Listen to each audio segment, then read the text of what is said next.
the Sith will rule the galaxy. And we shall have lamb chops. Well, this guy's crazy. Give me a drink. Real simple. Give me a drink. Give me a drink. Let's watch a video. This is a classic. Let's watch. David, you're way too kind. Thank you. And by the way, you really should get Tony a drink. I mean, I don't know what's become of his Macallan's budget, but he looks like a man on the edge. Anyway, hello there and welcome to the attic. I'm Lloyd Evans and you're watching the third in a series of videos in which I'm following the material shown to Jehovah's Witnesses at their 2022 Pursue Peace Convention, which, as with the previous two conventions, is taking place virtually in response to the COVID pandemic. In today's video, we'll be taking a look at the Saturday morning session of the convention, and as usual, there's a lot for us to get through. So without further ado, let's roll the first clip. Look at 1 Timothy 4:16 with me. It says, pay constant attention to yourself and to your teaching. You see, the flame, the temperature, pay attention to your zeal in teaching. It says, persevere in these things, for by doing this you'll save both yourself and those who listen to you. Yes, share the good news of peace with zeal. Now, in the following video, note how a couple realized that the flame had gone out.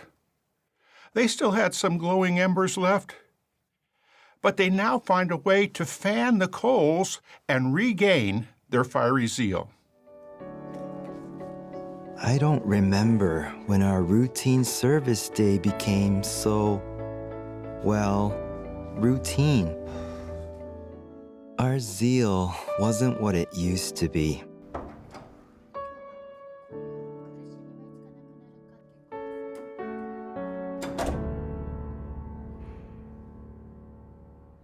And we were finally starting to notice.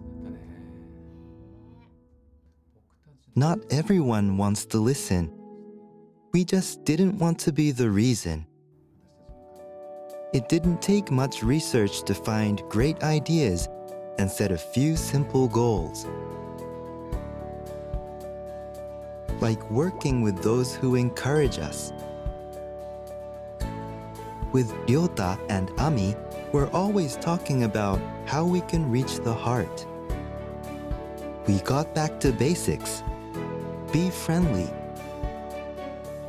Listen. Let the conversation progress naturally. Try to share an appealing scriptural thought. And keep trying. Our zeal can attract an honest person to the truth.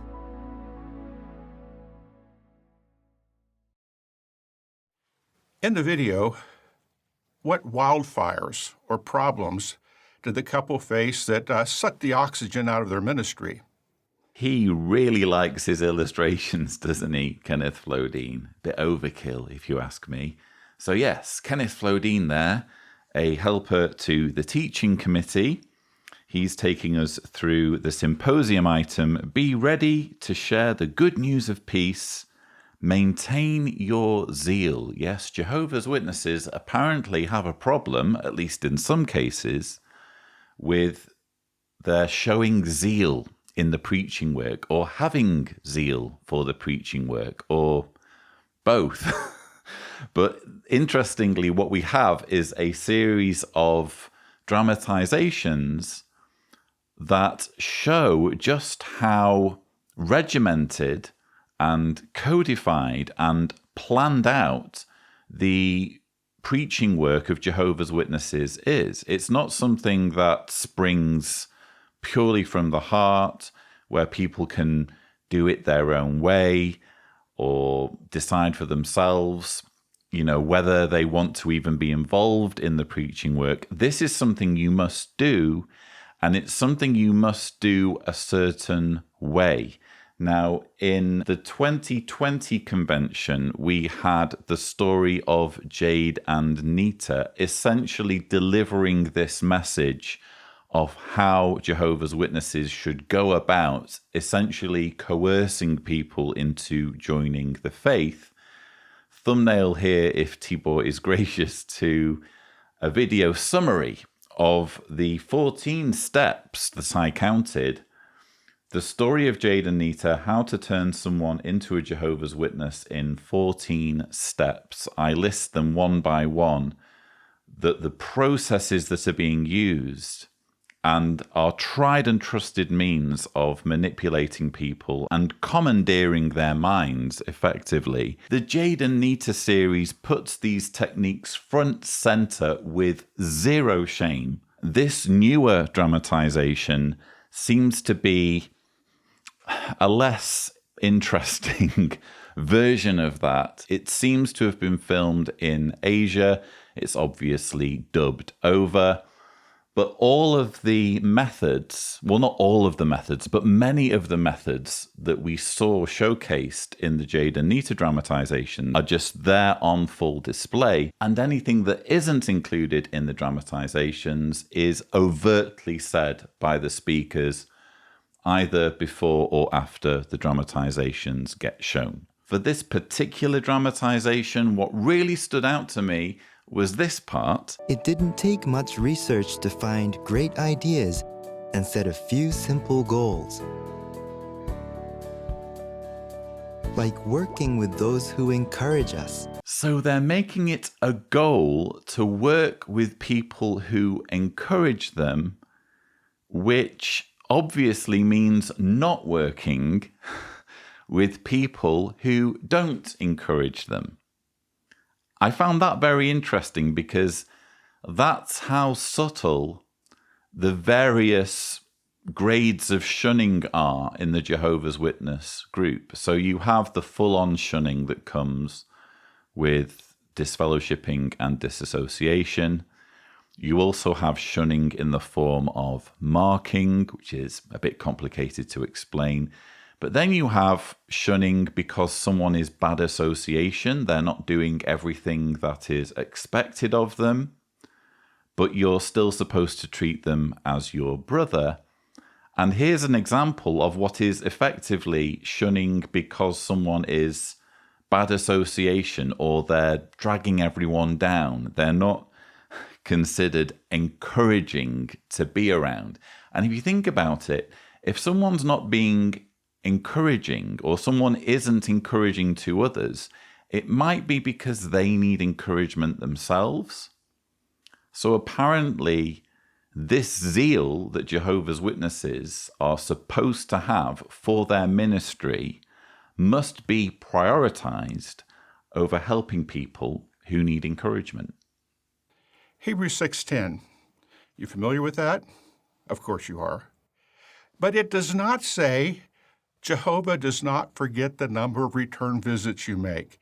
It does not say he does not forget how many Bible studies you conduct.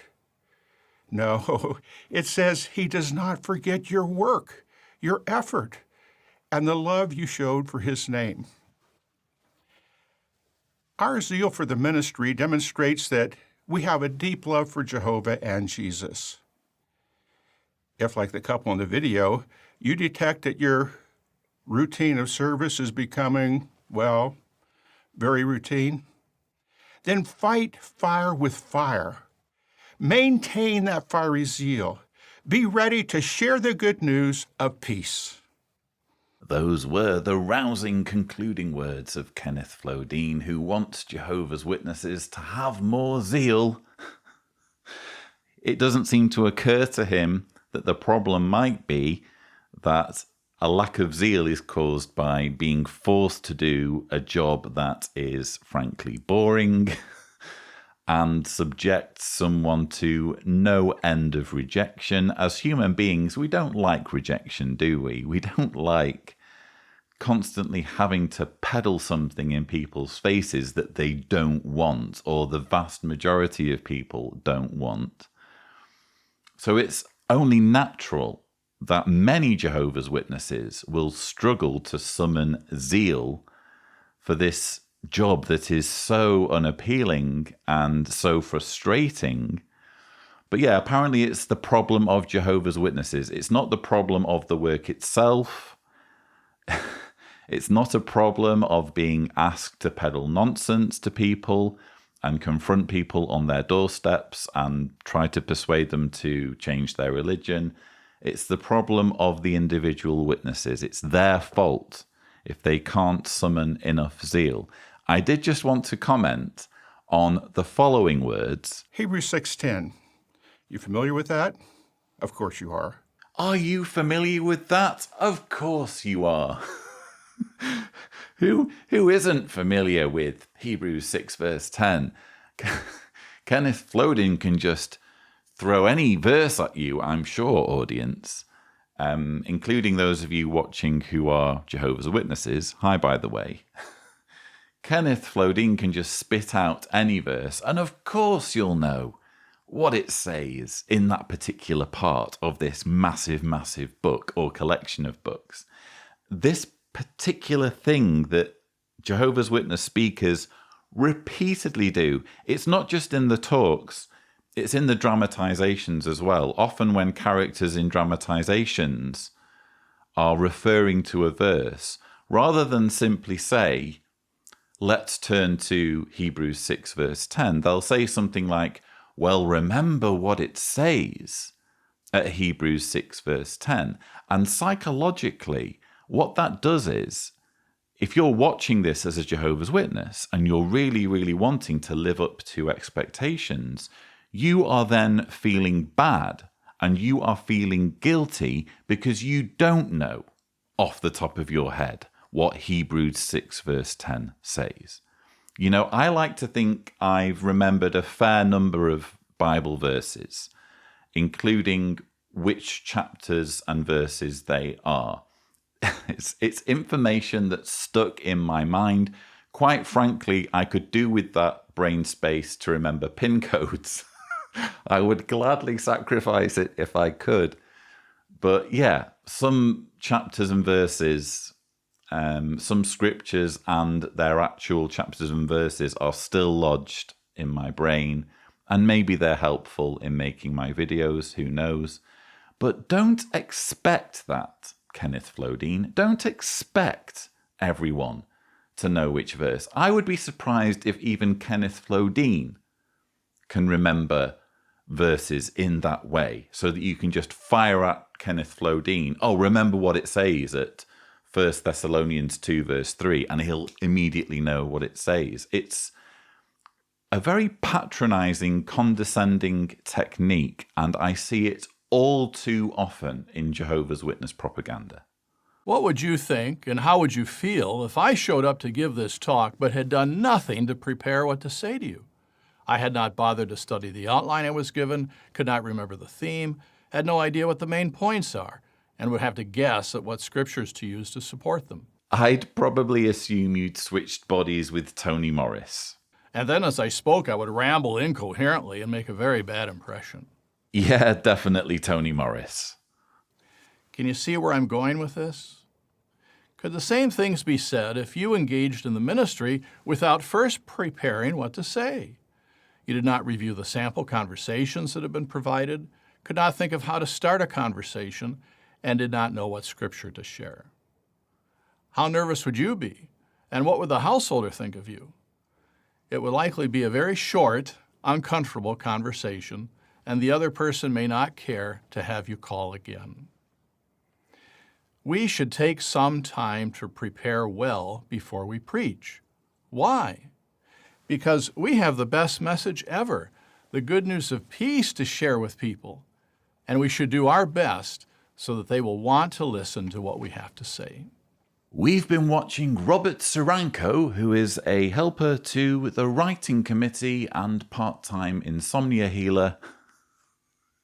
He's also, if you're taking notes, the president of the Watchtower Bible and Tract Society of Pennsylvania. So make of that what you will. Robert wants Jehovah's Witnesses to prepare well for the preaching work, which is why he's giving this symposium piece. Be ready to share the good news of peace. Prepare well. I found his opening illustration or comparison a little bit weird, because what he was essentially saying was, imagine if I didn't prepare well for this talk that I'm giving. Imagine if I didn't know which scriptures to use or which points to bring out. Imagine how frustrating that would be. And he's saying all this while, in my view, reading into an auto cue. Not that there's anything wrong with having auto cues. I have an auto cue, which I sometimes use. But it's clearly a bit of a stretch to compare preparing to preach to people on their doorsteps and have organic conversations that could go in any direction, and sitting down and literally reading words scrolling on a screen. Now, I can't prove that he's reading his talk off an auto cue. All I will say is, if he's not reading his talk off an auto cue, he's certainly doing a very good impression of someone who is reading their talk off an auto cue. Just an odd way of introducing this talk. It makes the material less relatable and less compelling, in my view, if you are one of Jehovah's Witnesses, especially if you pick up on the fact that it's an auto cue. You're going to be thinking, well, when I'm on the doorstep, I don't have scrolling words in front of me telling me what to say. But yeah, he believes very strongly that Jehovah's Witnesses have an offer that's too good to refuse. We have the best message ever, the good news of peace to share with people, and we should do our best so that they will want to listen to what we have to say. Apparently, whether people want to listen to Jehovah's Witnesses is down to the individual Jehovah's Witnesses and how well they have prepared. It has nothing to do with the fact that the message is nonsense, that the message is hateful towards the LGBTQ plus community, that the message salivates over an imminent Armageddon that will destroy all non-believers, destroy all non-Jehovah's Witnesses. Nothing wrong with all of that. That's all part of the best message ever. If you're struggling as a Jehovah's Witness to find interest, the problem is with you, apparently, for not preparing well enough. As you watch the following video, notice the good results of preparing well. We'd made some good changes, but we weren't done. I asked Yuri what she planned to talk about. That started the usual scramble. And we got it, the sample conversation. That'll do.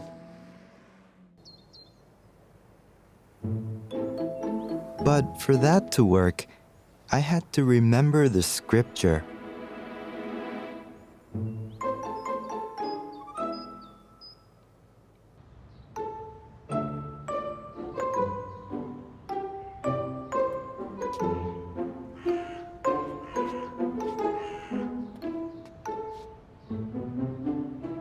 We were both a little forgetful that morning.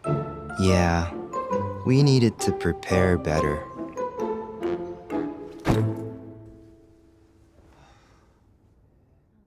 We'd been relying on our experience and not enough on Jehovah.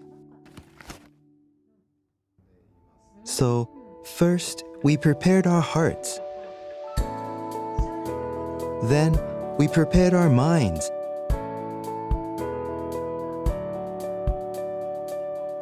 And found new ways to use our preaching tools.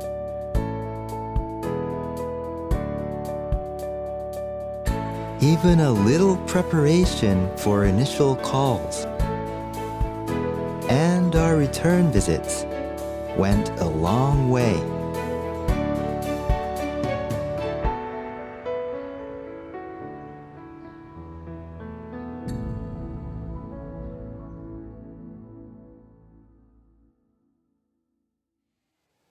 The husband said, Yeah, we needed to prepare better. Have you ever thought that about your ministry? I used to think it about my ministry, Robert Siranko, but I've since come to realize that it wasn't about a lack of preparation. It wasn't about any fault on my part. The reason why my return visits were going nowhere, my Bible studies were going nowhere, my initial calls were going nowhere was because I was peddling nonsense. And the truth is, the minute the door closes, what's stopping the householder, as Jehovah's Witnesses like to call them, what's stopping the householder from just jumping on Google and finding out that it's all essentially a scam, that it's a damaging, abusive cult? I think that's the problem that no amount of preparation can overcome. I do find this dramatization, particularly this part of the dramatization, not just cringeworthy, but quite comical. It could be like some kind of SNL skit, couldn't it? Because, you know, this is serious. They're not just doing this tongue-in-cheek. This is the approach, this is the attitude that Jehovah's Witnesses are supposed to have going into their ministry. They have to have essentially a script in their minds. When they keep talking about the sample conversations, you might be wondering what those are. Well, you see one flash up on the computer screen very briefly, but I haven't really talked about them on this channel, I think, ever. So maybe this is a good opportunity to actually show you a sample conversation that Jehovah's Witnesses are supposed to watch on jw.org. Today we're discussing what God's purpose is for humans. What's your opinion? I think we're here to help each other cope with life's problems. You know, that's a thoughtful viewpoint, and it's understandable because life today is filled with tests. But the Bible shows that the kind of life we live today is not what God intended. Really? Yes. In fact, notice what the Bible says here at Genesis 1:28. Morgan, would you please read the first part of the verse? Sure. It says, God blessed them, and God said to them, be fruitful and become many. Fill the earth and subdue it. Thank you. So according to this verse, what did God want Adam and Eve to do? Be fruitful and fill the earth. That's right. In other words, God's purpose was for Adam and his descendants to expand the Garden of Eden until the whole earth was a paradise. Of course, things didn't work out that way. But does that mean God's purpose failed? Or will it one day be fulfilled? Maybe we can talk about that on our next visit. Okay, sounds good. So that was a sample conversation, and there are many more that you can watch if you so desire. If you're really into this particular genre of videos, all you need to do is go to jw.org and in the search bar type in sample conversations. You'll get no shortage of videos just like this, not just for initial calls, but also for return visits. So the organization has created actual scripts for Jehovah's Witnesses to use when they're trying to recruit people into their group. When you answer the door, you're not supposed to know this. When you answer the door, you're supposed to think that you're just involved in some organic conversation with these lovely people who are genuinely interested in what your ideas and opinions are. But the truth is that your ideas and opinions are irrelevant if they don't comply or match up with the teachings of Jehovah's Witnesses, which is why when the lady gives her response to the question, she gets, oh, you know, that's a thoughtful viewpoint, which is a diplomatic way of saying, well, that's a load of nonsense. We're here to tell you what the real purpose of life is. So really quite shady if you think about it. Again, I'm glad that because the organization is so lacking in self-awareness, they're so tone deaf, they're so blinkered in providing material that only Jehovah's Witnesses can lap up, I'm glad that they are making things so transparent and showing outsiders what they're all about. They are all about manipulating people and coercing people using scripted conversations and pre-prepared verses that Jehovah's Witnesses are supposed to memorize if they are to prepare thoroughly. Your opening words may be the most important part of the presentation, so think it through. If the introduction does not arouse interest, the other person may terminate the conversation before we can give a witness. We will be more effective if we carefully prepare the first sentence or two that we will say after giving a customary greeting.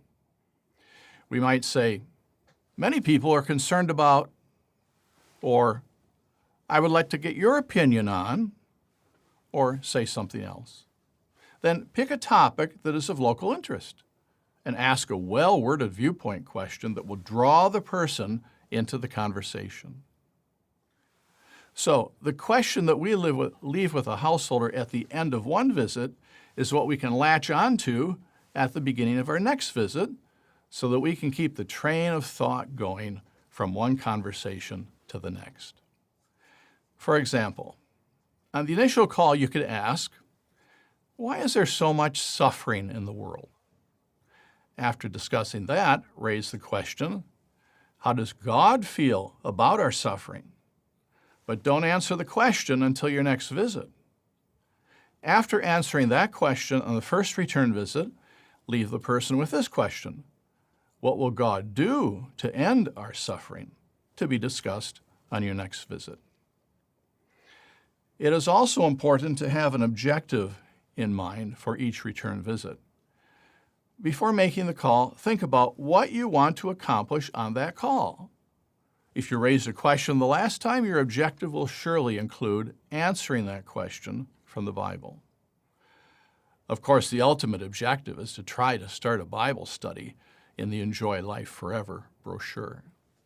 Of course, the ultimate objective is to try to start a Bible study in the Enjoy Life Forever brochure. Well, again, thank you for being so transparent and so blatant, Robert Siranko. And bear in mind, this is a convention that outsiders are being encouraged to attend. I went to the doctor's for an appointment, and before I went in for my appointment, my father-in-law, who is a Jehovah's Witness and for various complicated reasons isn't shunning me, he came out of the doctor's and we said hi to each other. And I went in and had my appointment. And then when I came out, I had to go to the reception. And on the desk, there was a Pursue Peace Convention invitation. And my first thought was, who on earth? Who on earth has come to this doctor's surgery and just plonked an invitation to this convention, which ironically I'm in the process of producing rebuttals to, on the desk of the receptionist? And it was, weirdly, it was only later that the penny dropped. It was my father-in-law who put it on the desk. My point being that it's not just believing Jehovah's Witnesses who are expected to watch this. This convention is being actively marketed to non-Jehovah's Witnesses. In fact, let's take a look at the invitation, if Tibor is gracious. You can actually download it off the website. I'll read the first few words. "We warmly invite you." You can tell Stephen Lett's written that part. "We warmly invite you to watch this year's 3-day convention presented by Jehovah's Witnesses. Because of the COVID-19 pandemic, this year's convention program is being presented on jw.org, sessions will be posted incrementally in July and August. Free program, no login or registration required. And then it has program highlights for Saturday sessions, which is what we're in. So ordinary members of the public are being invited to the Saturday sessions, including what we've just seen. Is it possible to enjoy peace if you suffer from illness, economic problems, natural disasters, or other difficulties? Watch an uplifting video that shows what people around the world are doing to enjoy peace. So I'm showing you all of this just to make it very clear that, again, outsiders are supposed to derive insight from the information we're being shown, which awkwardly is showing outsiders just how scripted, just how formalistic the preaching or indoctrination work of Jehovah's Witnesses is. They've just been told, imagine you're attending, you're watching it on your device, perhaps with some friends with you who are Jehovah's Witnesses and they're trying to indoctrinate you. You're attending this as someone who's just interested to know what all the fuss is about. And you're being told that the conversation that initially hooked you in, the conversation that sparked your interest in Jehovah's Witnesses, was all scripted. It was all mapped out. It was subject to various principles and do's and don'ts. And the ultimate objective in having this conversation wasn't really to get your opinion. It was to rope you into having a Bible study with Jehovah's Witnesses. And I'm not exaggerating in my choice of words. Listen to what Robert Siranko says. Pick a topic that is of local interest and ask a well-worded viewpoint question that will draw the person into the conversation. We want to draw someone into a conversation. That's a totally healthy thing to do. To draw someone in, to, pull them in as though they're some kind of fish. Again, imagine watching this as someone who's been invited to the convention and hasn't yet gone through the indoctrination, so that you're conditioned to think that all of this is normal. And I love the part where Robert Siranko says, "We will be more effective if we carefully prepare the first sentence or two that we will say after giving a customary greeting." Have you prepared your customary greeting? What customary greeting? The humans require a customary greeting so that you can start a conversation with them. Is it okay if I just say hello? Insufficient. That is too simplistic. You should say something like, "How are you enjoying the weather today, human?" God, it really is like that, isn't it? We can joke about it, but isn't the whole point of conversation that it needs to be organic? If you need to script a dialogue with someone with the aim of drawing them, with the aim of getting them involved in a Bible study, then it's not a genuine conversation, is it? You are trying to trick that person. And what does it say about Jehovah's Witnesses if their religion requires trickery and manipulation in order for people to join? Now, first of all, why take the initiative?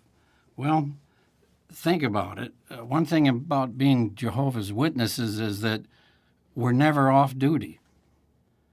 We never stop being one of Jehovah's Witnesses, wherever we are, whatever we're doing.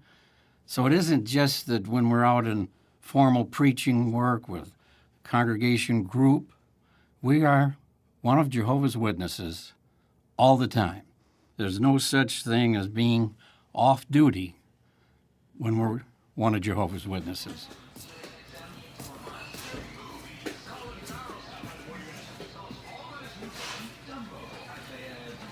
I see you're a fan of Scotch. Do you know anything about Irish whiskey? Yeah. Not a lot. My wife likes it. Yeah. Jameson's always Yeah. popular. I usually get Bushnells, but I don't know anything about these, newer ones, Yeah. The Jameson's been good long time. Yeah. This one I don't know. But hey, it's nice to just test them out, taste them. Yeah. Yeah, but I've been to Scotland All right. a number of times, so I just... Well, thank you. Scottish and Irish, so... A lot of the Irish ones will say, Yeah. you gotta try our stuff, Yeah. I know I've had the green spot. That's very nice. Oh, yeah.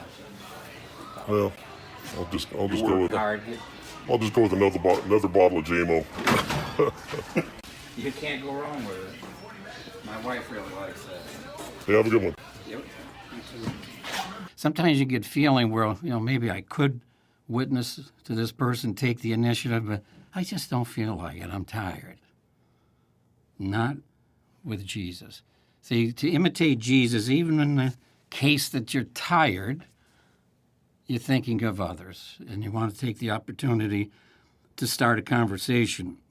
That's the initial goal. We've been watching governing body member Anthony Morris III, who was more than likely on his third whiskey of the morning when giving this talk.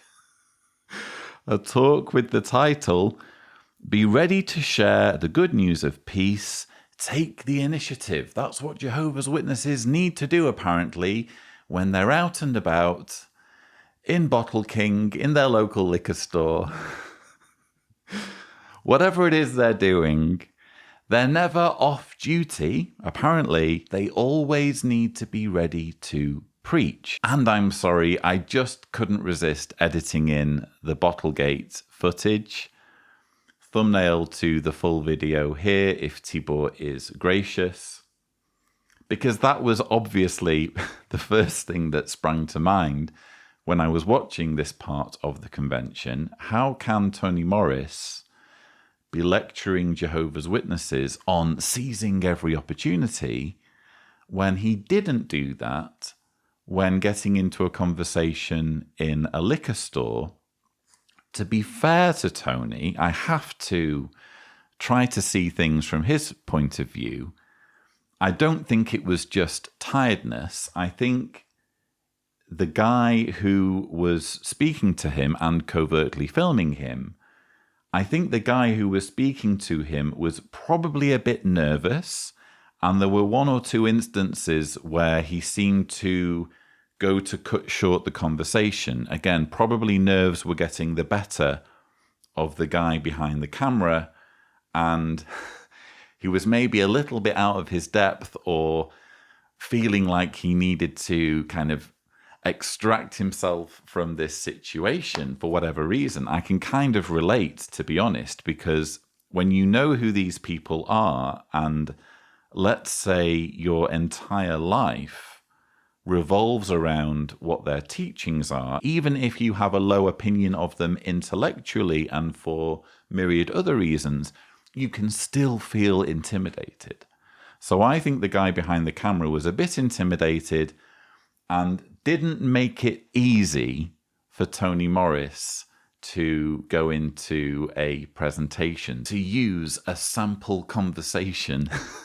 I think Tony Morris probably would have gone there, probably would have tried to say something if the conversation looked like it might go in that direction, even though he was in entirely the wrong setting to be trying to recruit someone into Jehovah's Witnesses. I mean, can you imagine how that would look in a future experience? Yes, I met Brother Morris. Brother Morris was the first person who ever preached to me.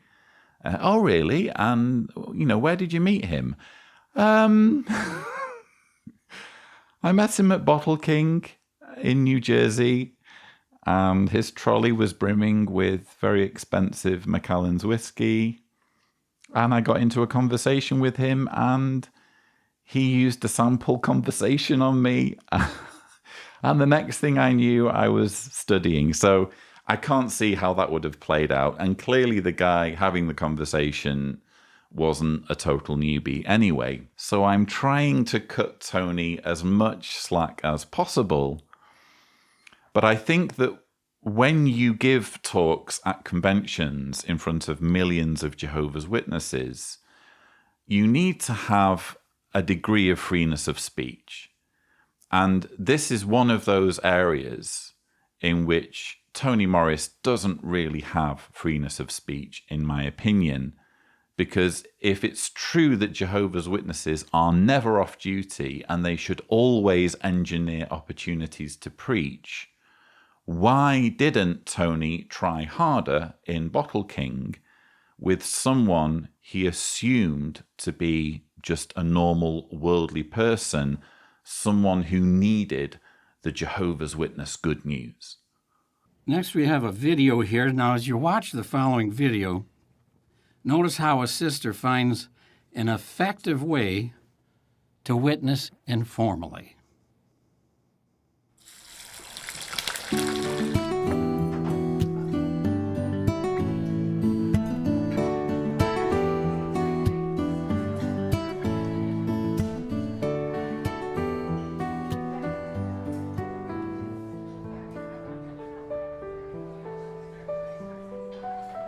They seemed nice. I knew what Yuri was thinking. I wanted to start a conversation, but I didn't want to bother them either.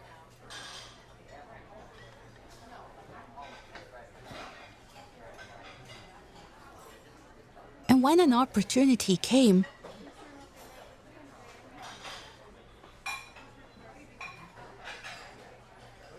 I just froze.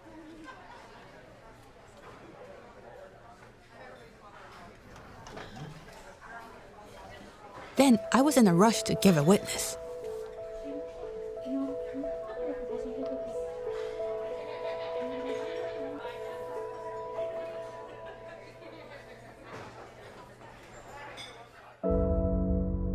It felt forced.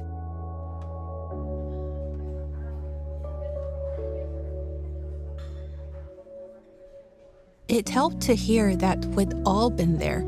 Our past experiences were similar.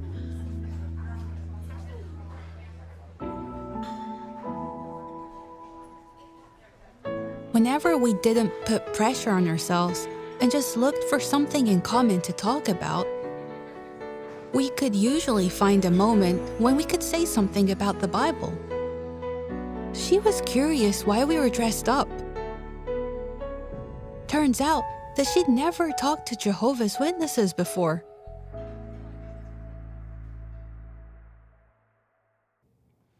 So how we appreciated how she took the initiative. Of course, you see the contrast there that at one point she froze.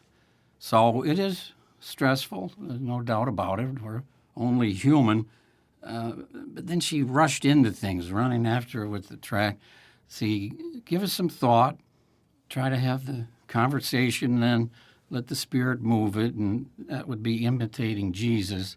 Then it can move into getting into the spiritual purpose of initiating the conversation. So, good example. Give it a try, brothers and sisters, and let Jehovah bless your efforts. Yes, why not give it a try? Next time you're at the restaurant, badger people at the next table over their religious beliefs. And use the fact that they're sat at the adjacent table to try to change their religion. What's the worst that could happen? This is the level of control. When you're a Jehovah's Witness, you don't even get to go to the restaurant and just enjoy yourself.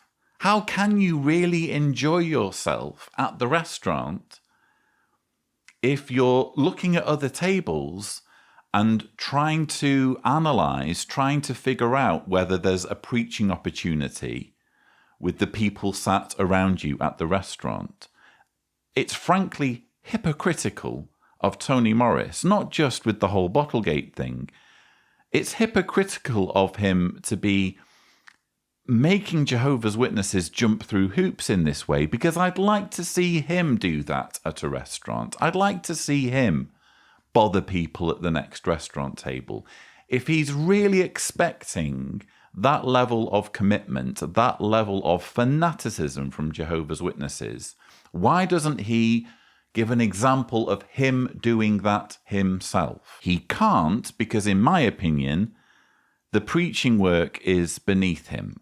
I can't prove that he doesn't do any preaching work, but there are a few telltale remarks coming up later on in his talk that seem to indicate that preaching is something he used to do rather than being something that he is still involved in. In any case, what does this say, again, about the Jehovah's Witness religion if there's so much expectation placed on the shoulders of ordinary worshippers? You can't just go to a restaurant.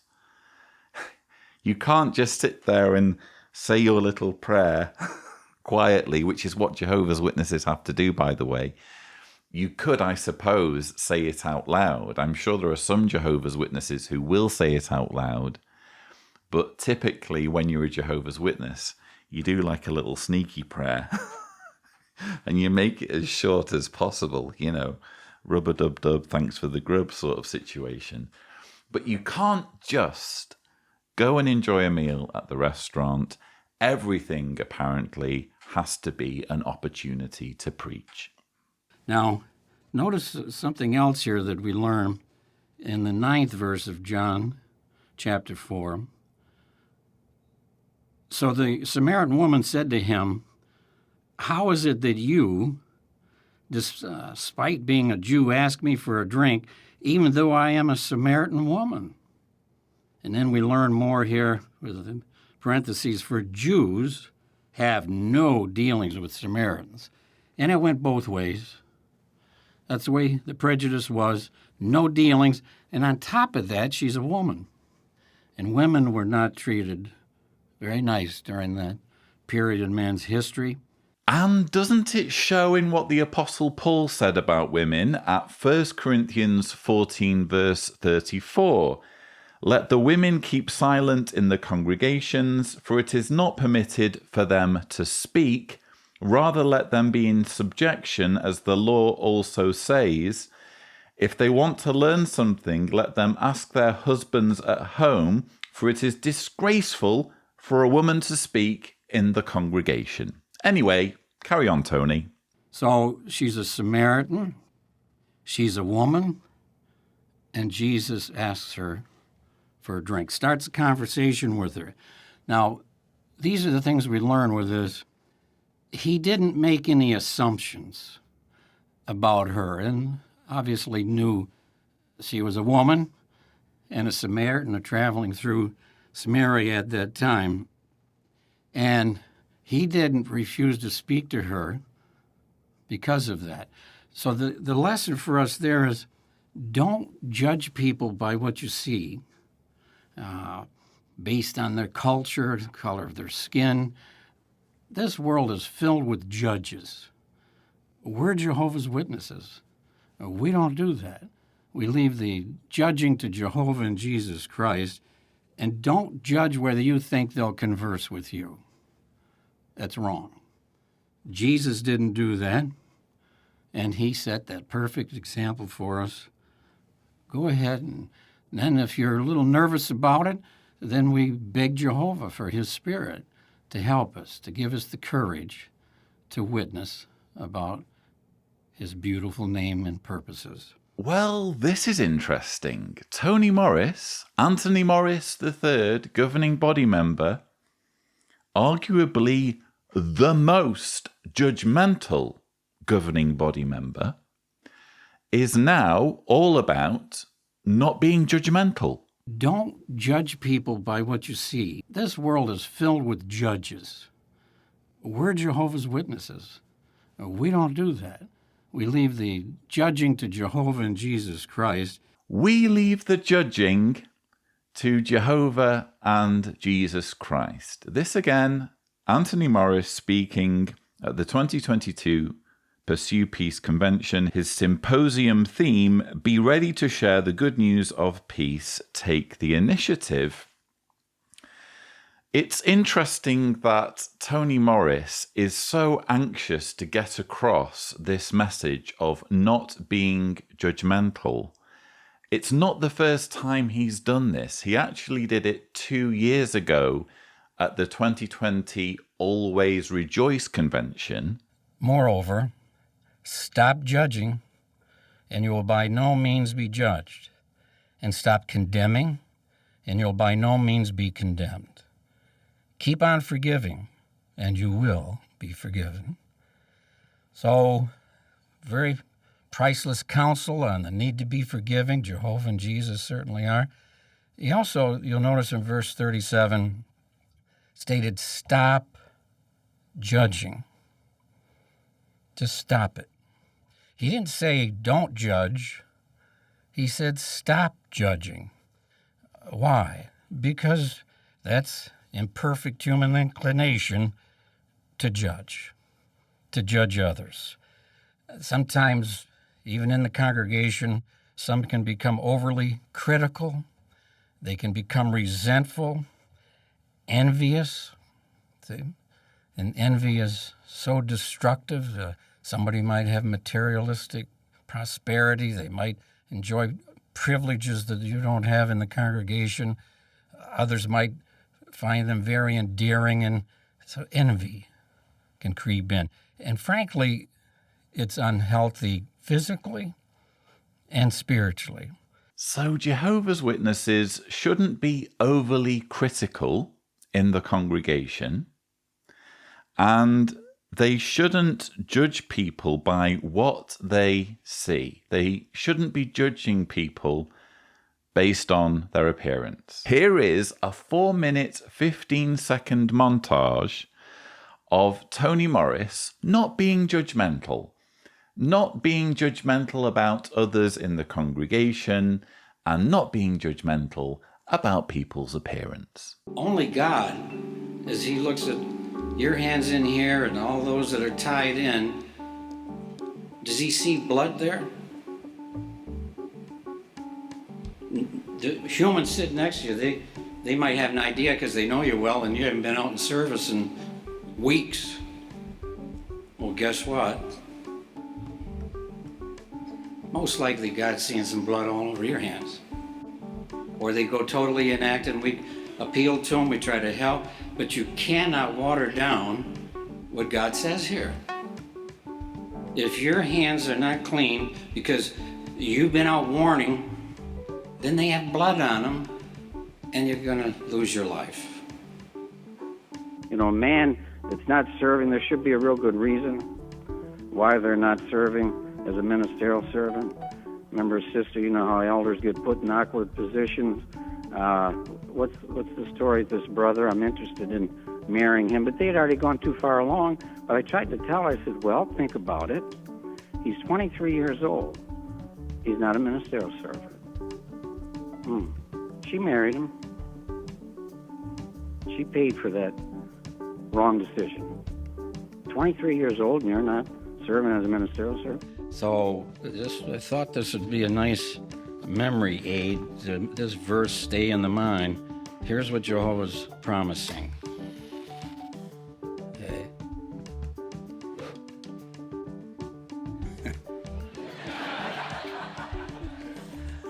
That's Jehovah's enemies.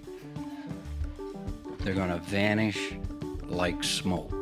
I have to mention this, something I've observed. I see it in the airports, but whirly women, okay, this is what they do. And it's all jerry-rigging, but sometimes even some of our sisters now, and I suppose, and they're probably really lovers of God and such, but you're not thinking of this verse. And what it is this Spanx, this skin-tight stuff they wear. Now, are any sisters wearing it in the ministry? No. I can't say I've ever seen that. But when they exercise, they leave their home and they're jogging in this stuff. Look at the verse. Is that appropriate to wear skin-tight Spanx or whatever they call it? That's not modest. And it's certainly not sound of mind. It's really not appropriate. There's nothing else to say about it. Now, you want to be in your home or your room and wear that stuff, that's your business. But don't go out in public like that and say you worship the true God. I'm just trying to stay in shape. Inappropriate. Elders in congregations that are in close proximity to universities are well aware of the repeated scenario of parents coming to the Kingdom Hall with a child that they're dropping off to attend the nearby university. Sadly, often in a few weeks or months, the child begins missing meetings. And not too long into the school year, he totally disappears. Then the parents are upset with the local body of elders for not shepherding their child. My question is, who dropped them off at the university? So where does the responsibility really lie? But like I've been telling others, and this is a fact, the homosexuals that are designing these clothes, they like you in tight pants. That's who likes it, not spiritual people. So there's something to consider with dressing and grooming. Is it appropriate? Is it modest? Does it display soundness of mind? If not, do something about it. If you're a spiritual family. So that was 4 minutes, 15 seconds of Tony Morris giving his hot takes on a variety of issues. I'm sure we can just objectively agree that what we've just seen is a flood of judgmentalism over a period of years. He has an established track record of ranting about things that he doesn't like. And interestingly, just one of those clips out of the whole montage was aimed at worldly people or those whom Tony perceives as enemies of God, which I suppose would include apostates like me. He can't wait to see them vanish like smoke. All of the other clips, however, were criticisms aimed at Jehovah's Witnesses, telling Jehovah's Witnesses what not to wear, scorning Jehovah's Witness parents who allow their children to attend university, shaming Jehovah's Witness women who marry men who are over the age of 23 who aren't yet ministerial servants, and by the same token, shaming men who are over the age of 23 and aren't yet ministerial servants, and even threatening with death Jehovah's Witnesses who haven't engaged in the preaching work for weeks. This is Anthony Morris not being judgmental. If that's him not being judgmental, I shudder to think what judgmental Tony Morris would look and sound like.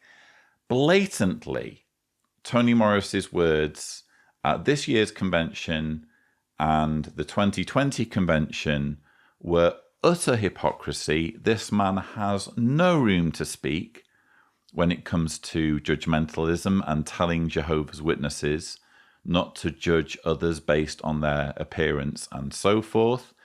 In my rebuttal to the 2020 Always Rejoice convention, I speculated that maybe Tony Morris was being kind of humiliated by the rest of the governing body by being forced to give a talk on not being judgmental, maybe due to Bottlegates and various other things. They felt that he needed to set the record straight and take one for the team by essentially negating much of what he's been saying in his talks over the years with this new line about not being judgmental. I'm actually changing my mind. I think now we've seen it a couple of times. Now he's talking about it again, bearing in mind Tony Morris is on the teaching committee, so he has at least some say in which talks he gives and which material he goes through. I'm sure he would have the freedom if he was suggested to give a talk that he didn't like or that he didn't feel comfortable giving. I'm sure he'd have the freedom to give a different talk. I'm sure governing body members will have that privilege when it comes to the material they deliver. I think he is deliberately repeating this "don't be judgmental" message because he realizes that he has this reputation for being extremely judgmental. This is, as far as I'm concerned, a PR exercise on his behalf. He knows he has a bad image, and rather than doing the decent thing, rather than doing the humble thing, because apparently the governing body are all about being humble, aren't they? Rather than doing the humble thing and just simply apologizing for some of the hateful, judgmental, vitriolic rhetoric he's been spewing over the last few years, he's simply telling others, he's simply telling others to stop being judgmental. And that's not an apology. That's just being a hypocrite. Now, to conclude, I think I want to share this beautiful thought when it comes to this work we're engaging in and sharing the good news of peace by taking the initiative. Never forget this, and you know it, but it's a good reminder. Revelation chapter 14. And here in the Revelation, familiar to most of you listening, in verse 6, let's read it. And I saw another angel flying in mid-heaven, and he had everlasting good news to declare to those who dwell on the earth, to every nation and tribe and tongue and people. Now, this is profound. Obviously, angel flying in mid-heaven, the footnote helps us where it's overhead, where the birds fly. You see them and see another angel in mid-heaven. That's how close they are. And this is something you want to meditate on. Personally, when I was in the traveling work, sometimes I'd be working with one of the brothers or one of the sisters, and they had opposition in some of the territories we'd work, and I could tell they were feeling the stress, and I knew it was the reaction of some of these householders. So what I used to enjoy doing, and they appreciated after they realized what I was doing, we'd be walking along, and then I'd just stop, and I'd look up, and I'd say, "You see him?" And they're like, "Who?" He's right up there above the trees. And they'd look at me like, "Our circuit overseer's lost it." But I said, "See," and would tell them about Revelation 14:6. When we're in the preaching work, whether it's informal or out there formally door to door, the angels are the real reapers. At least one is nearby. What a profound thought. They are the real harvesters. They are the ones directing us to the rightly disposed people. Don't ever forget that when it comes to being ready to share the good news of peace. You go ahead, take the initiative to start conversations. You'll have valuable opportunities to share the good news of peace. Slurring his way through the symposium talk, be ready to share the good news of peace, take the initiative. We've just been watching governing body member Anthony Morris III, or Tony Morris, as I call him, Tight Pants Tony, as others might call him, whatever you prefer. But this was a really interesting little anecdote here.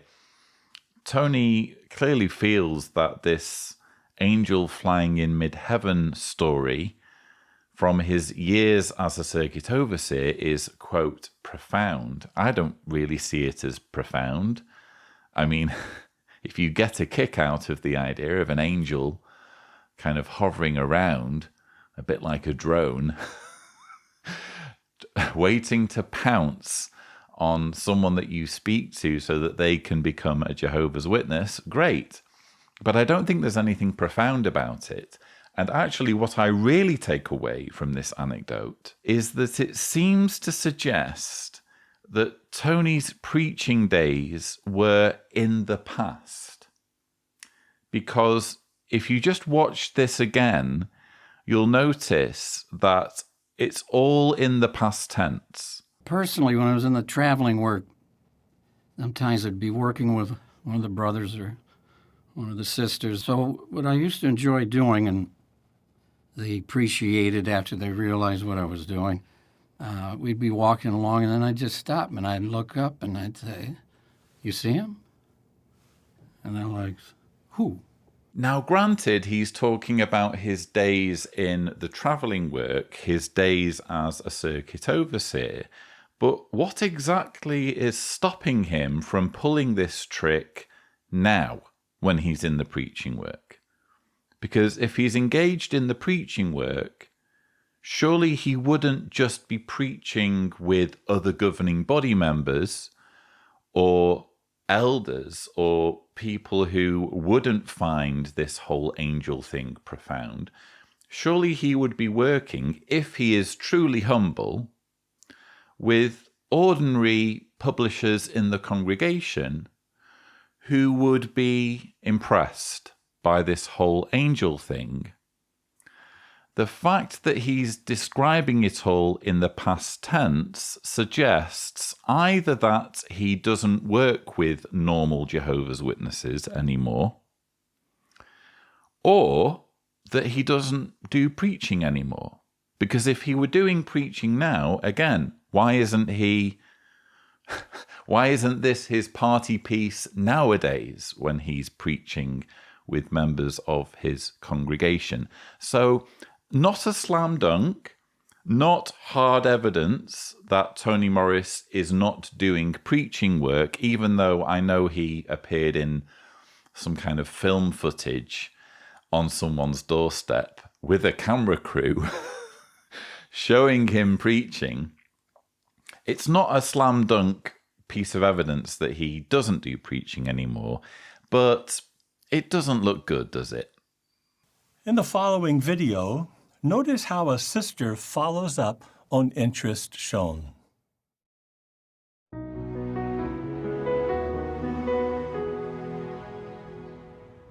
Ami left a great question for her next visit. Return visit, Mrs. Iwata. I told her I'd visit this morning. I just didn't schedule the time. I could at least stop by on the way back.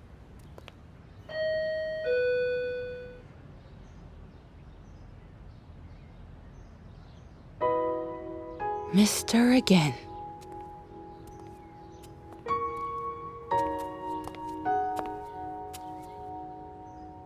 If I didn't try something different, I was just going to keep missing her. First, I wanted her to know I hadn't forgotten her.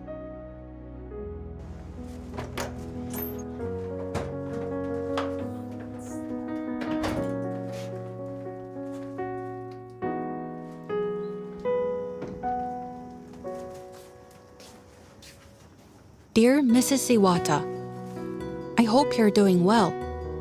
I promise to come by early next week. By the way, your flowers are so beautiful.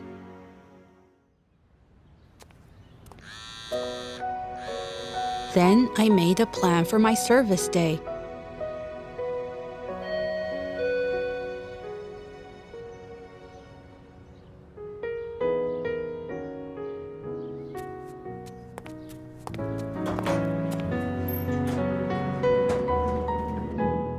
Following through is just too important to leave to chance.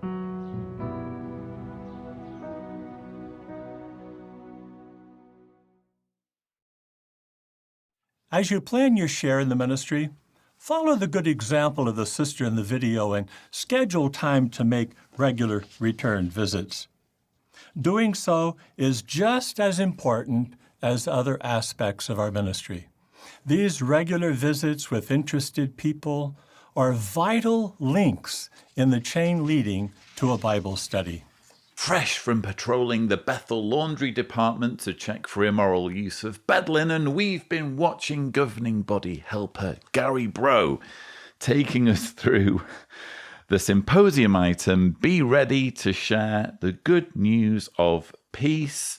Follow up on interest. Yes, Jehovah's Witnesses here being reminded to badger people who show even the slightest interest by leaving them notes. Leave them notes, complimenting them on the state of their property, because that's not creepy at all. And by doing this sort of thing, Jehovah's Witnesses are being fastidious when it comes to following through. Following through is just too important to leave to chance. Yes, as we all know, following through requires enormous effort. It can be a messy and embarrassing business, but if nothing else, it brings enormous relief. Seriously, what we're seeing here is yet more evidence of how fake, how codified, how forced the entire approach to preaching is. Mrs. Iwata probably assumes that she's being called on organically because these people like her and they genuinely value her opinion and they genuinely admire her flowers. But what's really happening is that Mrs. Iwata is being put through a process. She's being flattered about her flowers. She's being flattered with the notion that her opinions mean something, with the ulterior motive of converting Mrs. Iwata to a Jehovah's Witness. Because of the busy lives that people have today, it may be hard to find the person at home again, even if you set an appointment. So it's a good idea to try and obtain his contact information, maybe his phone number. Some publishers anticipate this challenge and simply ask, "Do you text?" By simply texting, you may be able to keep in touch and cultivate the interest further. And if you can't get his contact information, and the person isn't home at the agreed upon time, you might leave a brief note, just as the sister did in the video. And this will assure the householder that you haven't forgotten them. The disciple-making work requires patience and persistence. Well, thank you, Gary Bro, for again just putting it out there. I don't need to make the arguments against this organization. You're just doing it for me. You're just saying, just unashamedly, that Jehovah's Witnesses should be getting people's personal information, should be hoarding their names and phone numbers, and in the absence of getting their contact information, should be leaving notes to surreptitiously start a relationship that might lead to them getting their contact information so that they can pursue a Bible study and recruit someone into the group. I keep having to say this in my rebuttals, but if you've never been one of Jehovah's Witnesses, I hope you're taking notes here. This is how they do things. In my day, when I was a Jehovah's Witness, what we used to do is keep detailed notes on the people we spoke to. We wouldn't do it in front of them because we knew full well that that would creep them out. So instead, we'd scurry around the corner, maybe behind a tree or something, or maybe we'd retreat to our car and sit in the car. And after having this conversation, we would write down on a notepad as much information as we could remember about them. If they'd mentioned what their job was, we would put their job. If they'd mentioned the names of their kids, we would write the names of their kids, the name of their dog, anything we could remember, we'd put in the notes, and we would keep these records without their permission. Interestingly, as some of you know, I recently embarked on a study with members of the LDS Church with Mormons. Thumbnail here to the first in the series, If Tibor is Gracious. And interestingly, when I first started interacting with them, they sent me a Facebook message with a document and asked for my permission to keep my contact details so that they could maintain a study with me. Here is said document, so that you can see for yourself that I'm not making this up. This is I'm assuming, GDPR compliant document. So the Mormons, say what you will about them, and I have a lot to say in my series about their theology and their teachings. Say what you will about them, but at least they get people's privacy and contact details right. In my experience, I don't know whether this is everyone's experience when dealing with LDS church members, but in my experience, they did things properly, and they asked for my consent to keep my contact information. Where is that here? Where is Gary Bro saying to Jehovah's Witnesses, please make sure they fill out a GDPR compliant form? They do not care. They just don't care, Jehovah's Witnesses. And if you're watching this as one of Jehovah's Witnesses, you need to ask yourself the question, how is it that Jehovah's organization can be behind false religion or Babylon the Great, groups like the Mormons, when it comes to their obligations and commitments under Caesar's law to be responsible in how they collect data? As you watch the following video, please note how a sister helps her student to make progress toward maturity. Mrs. Iwata was doing great. We were already on lesson 10. I really hoped she'd come to a meeting soon. We talked about Hebrews 10, 24, and 25, and watched the video.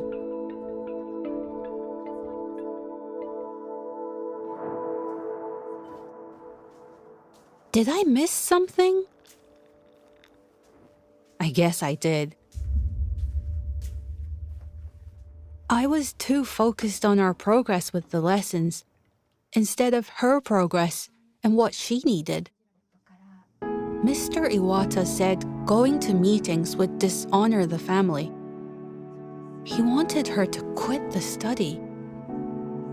She didn't want to quit, but whenever she tried to talk about it, they argued.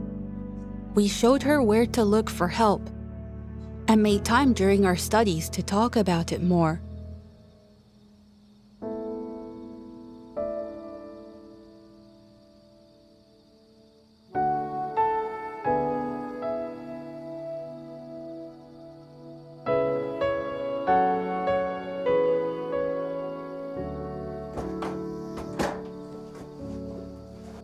And we all prayed for Jehovah to bless her efforts. We did our best to share the good news of peace.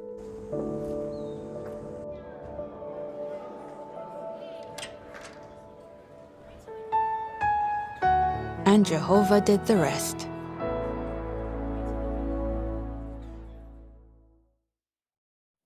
As we saw, the student took an important step toward Christian maturity when she began to attend meetings. As you study with your student lessons 7 to 11 of the Enjoy Life Forever book, please be sure to highlight Jehovah's appealing qualities that are set forth in those lessons. For example, Lesson 7 of the Enjoy Life Forever book describes Jehovah's loving ways.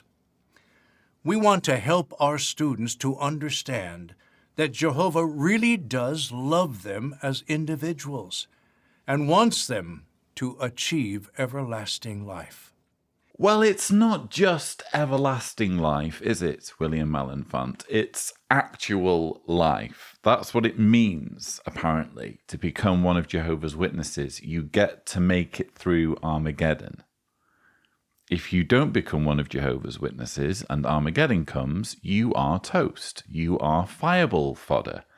So let's keep it real, if you don't mind. It really irritates me the way they dress up the teachings and make everything sound more palatable than the reality. William Malenfant, who is a helper to the teaching committee, is giving the symposium item, "Be ready to share the good news of peace, help students grow to maturity." And as we've seen, apparently, if you're going to be mature as a Christian, you need to be attending Kingdom Hall meetings. And I actually think this video is very useful in showing outsiders just how quickly in the study process they will start to be badgered to attend meetings. So we saw there reference to Lesson 10 in the book Enjoy Life Forever, an interactive Bible course. As I've already said on this channel, it's not really interactive. Interactive would suggest that a person gets to decide what direction the study goes in, and a person gets to decide what gets considered as part of the study, but that's not remotely what Jehovah's Witness Bible studies are. But when you actually look at Lesson 10, maybe Tibor can be gracious and show us said lesson, you'll see there the heading, "How can the meetings of Jehovah's Witnesses benefit you?" The first paragraph reads, "Have you been invited to a meeting of Jehovah's Witnesses? If you have not yet attended, you may feel a little nervous about attending for the first time. You may wonder, what happens at these meetings? Why are they important?" That's a leading question, isn't it? Not are they important, but why are they important?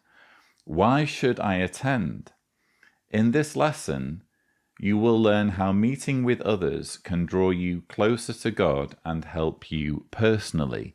We also heard mention of the verse in Hebrews 10, verses 24 and 25.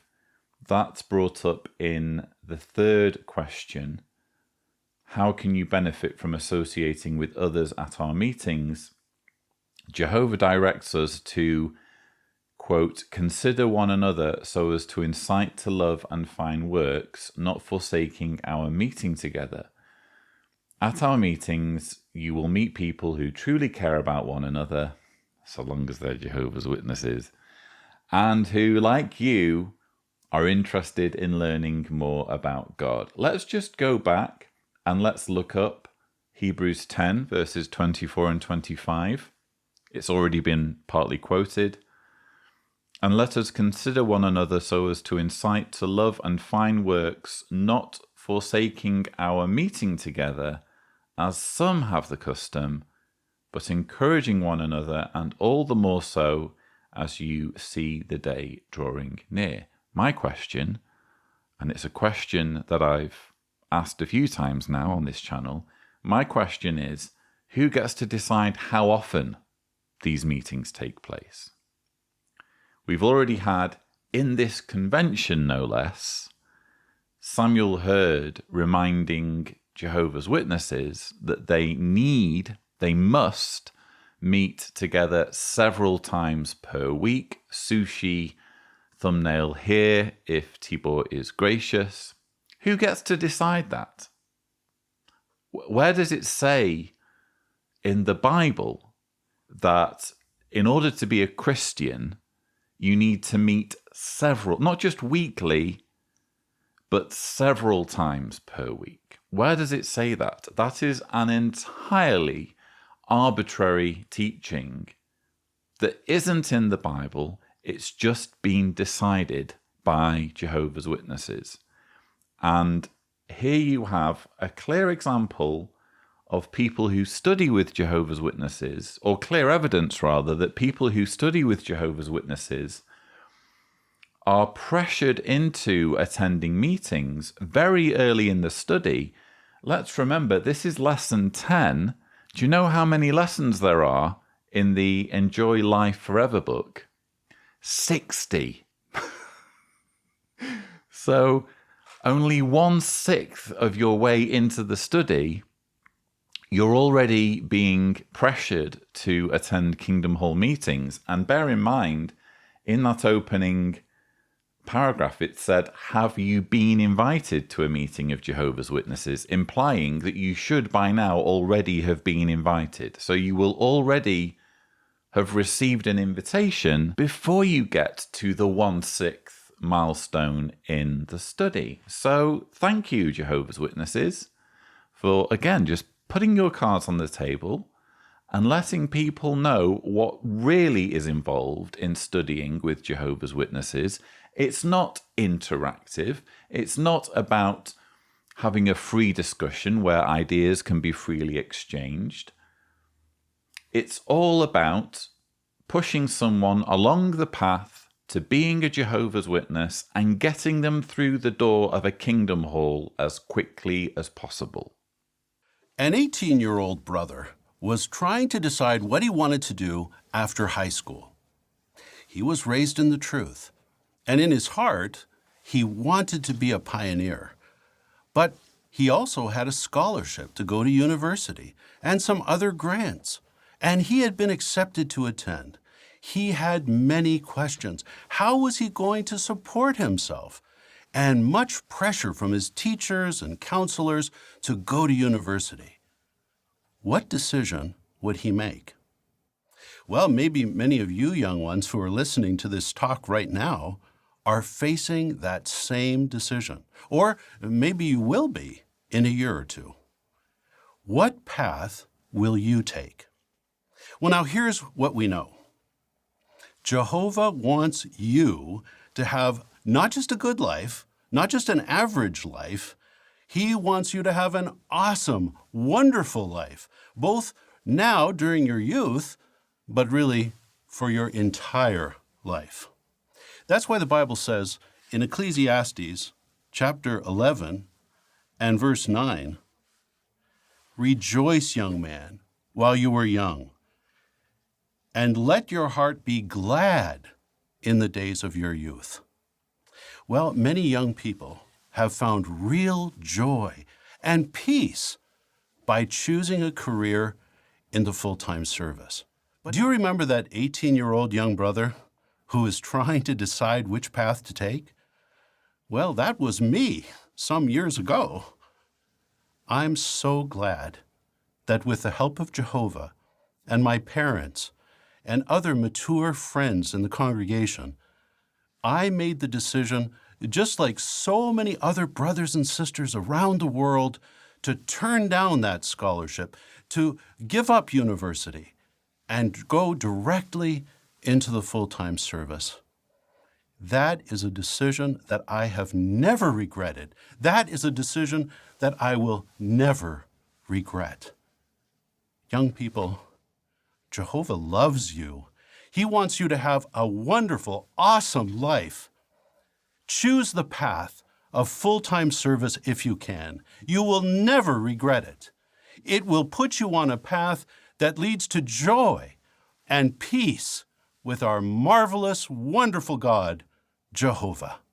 Pulling both the podium and the film crew into his gravitational orbit, we've just been watching governing body member Mark Sanderson. He is delivering the theme, Young People, Choose a Path That Leads to Peace. And what we've just heard is yet more anti-higher education propaganda. And when he started his talk, by the way, I don't want to bang on about his appearance. I think fat shaming and all that sort of thing is really tedious and juvenile.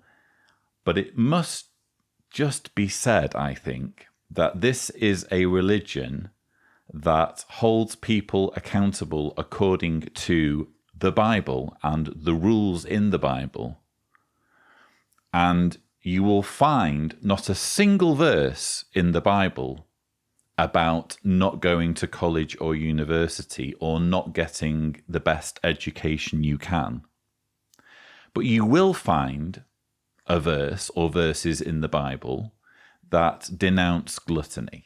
And I actually quite enjoy Mark Sanderson as someone who has a bit of a double chin himself. If you have a double chin like me, just watch Mark Sanderson speaking for a while, and I promise you, you will feel better. But seriously, without wishing to go down that road of fat shaming, I just think every now and then it's worthwhile just pointing out the elephant in the room, especially when we're dealing with a cult leader with so much control over people's lives, who holds people accountable to his interpretation of the Bible. How can he get away with it? And not just him, obviously. There are others on the governing body with something of a gravitational pull. But when he started his talk with this illustration of the 18-year-old, I thought, I know exactly where this is going. And so what you've just seen is the first part of the talk and the end of the talk. So we've skipped straight to the end of the talk, even though there are other parts of the talk that I can and will talk about. He's using his personal experience of turning down university and using that to manipulate an entire generation of young Jehovah's Witnesses. In my view, he is openly bragging. He is openly and blatantly trying to impress people with how clever he is. All he needed to say was an 18-year-old decides to turn down higher education. Instead, he had to let his audience know that he had a scholarship, he had grants, and he had an acceptance letter from a university, which is kind of a big deal. He wants his audience to know that because he wants his audience to be impressed with how clever he is. And then at the end of the talk, he talks about how he doesn't have any regrets. That is a decision that I have never regretted. That is a decision that I will never regret. He is by far the youngest governing body member. By my calculations, he'll be 57 this year. He has just skyrocketed up the hierarchical ladder to a point where he's not just a governing body member. If you watch a recent video of mine, the most powerful governing body member, or words to that effect, maybe Tibor can be gracious and give us the thumbnail. If you watch this video, you'll notice some very interesting testimony pointing to Mark Sanderson as having the most sway over the rest of the governing body members, to the point where he's steering the ship. He's deciding in what direction the organization should go. He's not just a cult leader, he's in some ways the cult leader, if he is the most influential governing body member, as I believe him to be, based on what I've been told. So, of course he doesn't regret turning down university. He has control over millions of people's lives, over their very minds. They're lavishing him with praise and with adulation. Why should he regret his decision? But just because he's had a favorable experience, just because he's hit the jackpot when it comes to being fast-tracked towards being a cult leader, doesn't mean that's going to be the experience of everyone who is listening in on this talk, particularly young people who he is pressuring into following his example. The truth is, higher education is incredibly useful and in some parts of the world essential when it comes to getting a well-paying job and being able to provide for yourself and for those you care about. So it's not just vanity, it's not just the bragging that irritates me.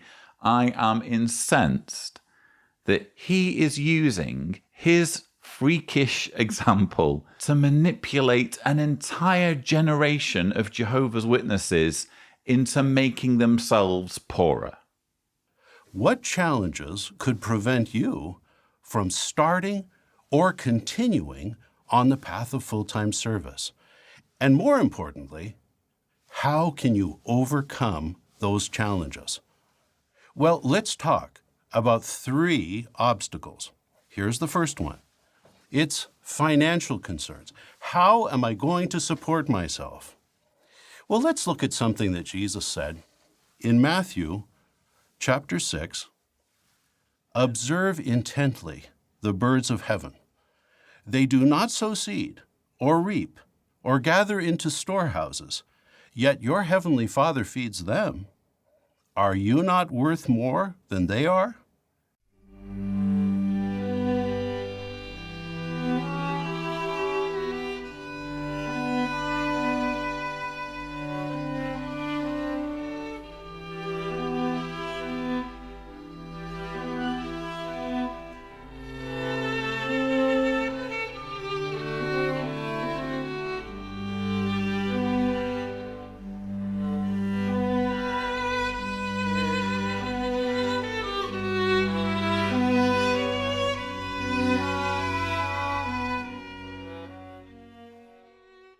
So never be anxious and say, what are we to eat, or what are we to drink, or what are we to wear? For all these are the things the nations are eagerly pursuing. Your heavenly Father knows that you need all these things. Well, do you get the sense of this? Jesus was trying to reason that just as Jehovah provides for all of his creation, he can provide for you too. We just need to develop our faith that Jehovah will provide the things we need if we put his service first. Will he now, Mark Sanderson? Well, I have personal experience to the contrary. I was a pioneer. I was in full-time service for about 9 years when I was one of Jehovah's Witnesses. And pioneering, in case you're interested, in case you don't know, because maybe you've not been a Jehovah's Witness, pioneering involves committing to doing 70 hours per month in the preaching work. 70 hours per month.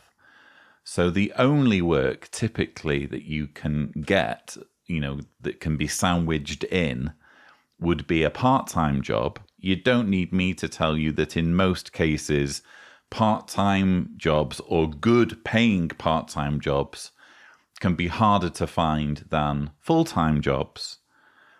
So I did this pioneer work and I went from job to job. I found myself in some really rubbish situations work-wise. I can remember operating enveloping and bill folding machinery for Shell Oil. That was a temp job. I tried window cleaning for a few months and fell off my ladders several times, which caused me to quit. I was treating people's lawns and killing people's weeds and pulling moss out of people's lawns. I was doing all sorts of really mucky, unpleasant jobs because I was following this sort of advice that Mark Sanderson is giving to an entire generation of young people. Oh, don't worry. Don't worry about money. Everything's just going to magically sort itself out. Well, how it sorted itself out for me was that in addition to having rubbish work and work that I hated, work that I really didn't enjoy, I also ended up with a mountain of debt. a mountain of debt that I had even when I got married, and which only increased once I was married and pioneering alongside my wife. So it was really, really difficult and frankly depressing, because I don't care what anyone says about, money can't buy you happiness. It can't, but not having money certainly can buy you unhappiness.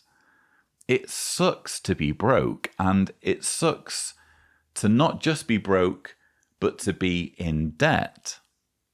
And this is an organization that doesn't really care that much about whether people get into debt, so long as they're doing so in pursuit of kingdom interests.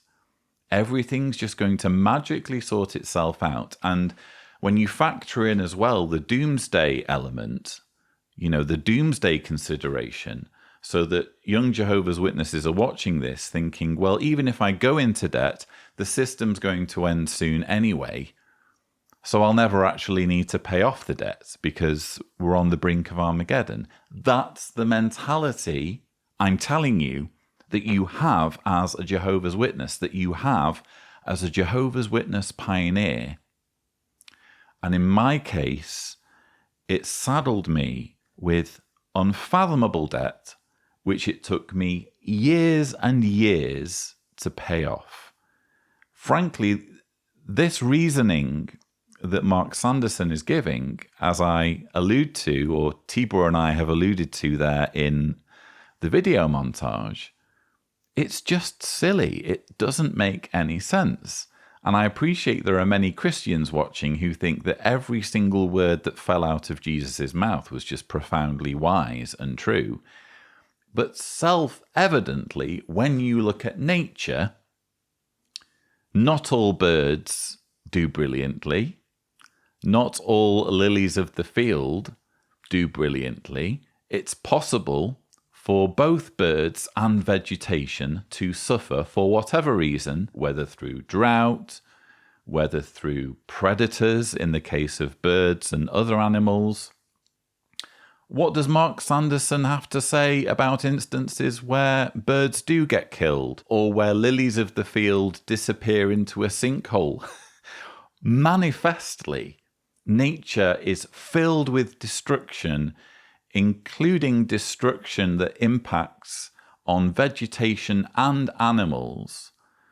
So I'm sorry, it's just a bad illustration. It's a bad analogy.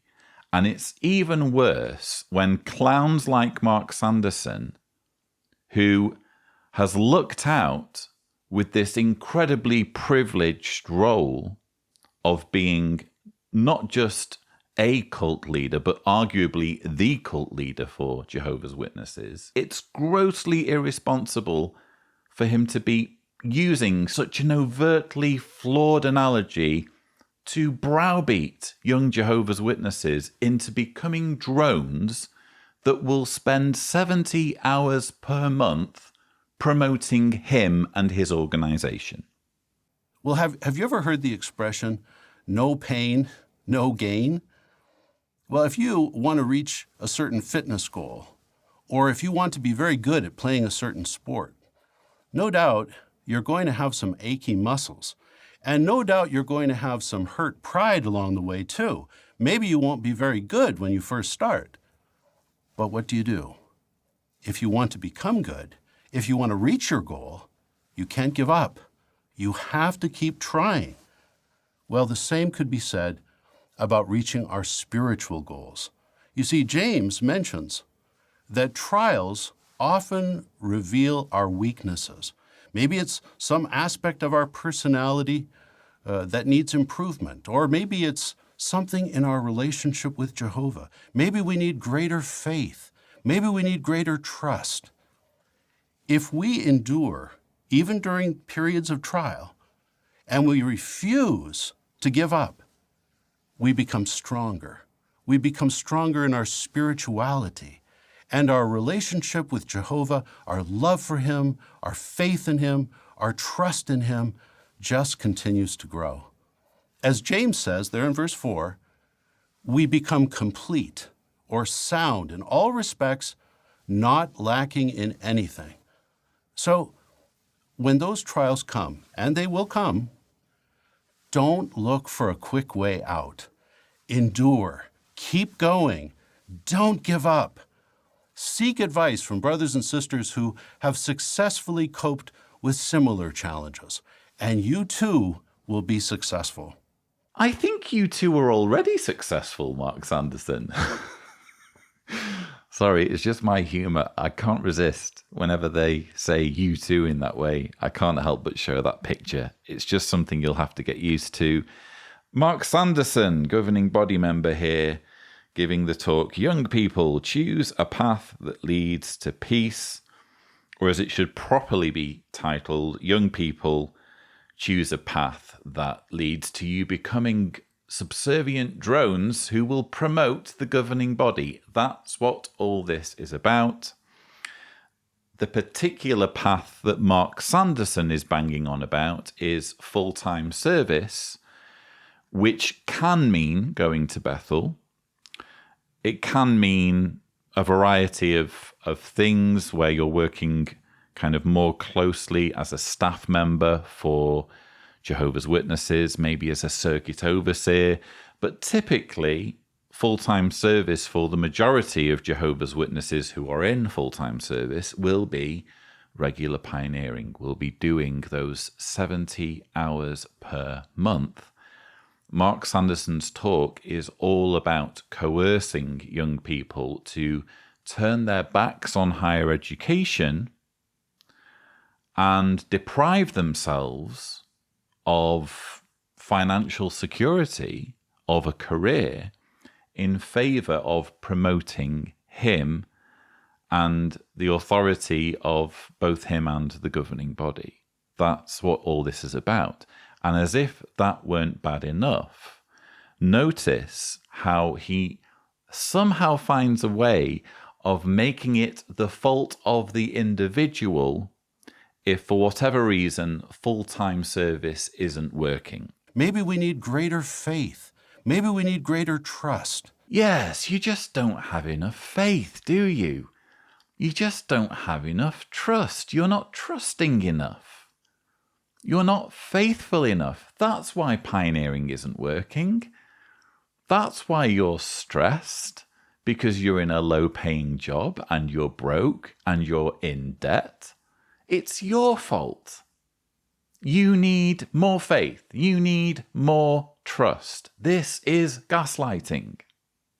It's making people doubt their sanity, doubt their judgment, doubt their decisions.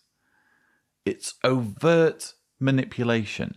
And he also has the gall to say, so when those trials come, and they will come, don't look for a quick way out. Endure. Keep going. Don't give up. Yeah, don't look for a quick way out, you pioneers. Don't be flaky. Don't be quitters. You should be enduring. If you're thinking of quitting, if you're thinking of no longer doing 70 hours per month of free labour, walking around the streets, bothering people at their homes, or standing next to literature carts, if you find that it's not working, if you find yourself broke and skint and miserable because of this full-time service, again, the problem is with you if you decide that it's not for you, because you're being a quitter. You're looking for the easy way out. So says Mark Sanderson. What a contemptible man this is. And bear in mind, again, he's a relatively new face on the governing body. He was appointed in 2012 at the age of 47. And for many years, I kind of considered him perhaps the more reasonable of the governing body members. The governing body member who I could most envision having a respectful dialogue with, dare I say. But the more this man speaks, and the more he shows how slimy he is and how coercive he is, and his guilt tripping of people who don't serve him in the way he would like, the more I see in Mark Sanderson a true narcissist. In the following video, notice how some full-time servants have found real peace despite those three obstacles: financial concerns, pressure from others, and unexpected challenges. I pray to Jehovah, if it is your will, I would be happy to enter pioneer service. But I had to work really hard to provide for the needs of my family. Because my father had died when he was 45 years old. The elder I talked to gave me advice not to be picky on what kind of job I would have. He reminded me of Matthew 6:33 and told me not to be overly anxious. Because of our good communication within the family, we were able to find solutions. My other siblings realised that they also shared responsibility in providing for the needs of the family. After 1 year of pioneering, I was encouraged to apply for Bethel service. And now I am in Bethel. I feel that Jehovah really cares for me, loves me, and appreciates all my efforts. Because they love me, my cousins pressured me to choose a secular career. If I went against their wishes, it would hurt them and put a strain on our relationship. I was really anxious. I wanted to show my trust in Jehovah by pioneering and give him an opportunity to show me that I can be happy in his service. I tried to express my appreciation for my cousins by what I said and did, and showed them love. They realized that I have changed for the better. I show more concern for others now. Now they understand that we have been learning good things and that we have a happier and more meaningful life. A happier and more meaningful life awaits if you commit to full-time service as one of Jehovah's Witnesses, or so says Anjil from Nepal. This is a segment, a video segment in Mark Sanderson's talk, Young People Choose a Path That Leads to Peace. And what we're seeing here are cherry-picked examples of people who are happy committing 70 hours per month, if they're pioneering, to doing free labor for an organization. And if you'd interviewed me when I was pioneering as a Jehovah's Witness, even though I was drowning in debt, and even though I was sick of being broke and having to order pints of tap water when I went to the pub with my mates, even though I was miserable, I would have given you a glowing review of how brilliant life as a pioneer is. How are you supposed to say anything different, really? If your circuit overseer approaches you and says, oh, the branch have been in touch, they need someone to give an account of how brilliant pioneering is. Do you want to be involved? You're not going to sit down in front of the camera and say, I really, really regret this decision. I'm so tired of being poor.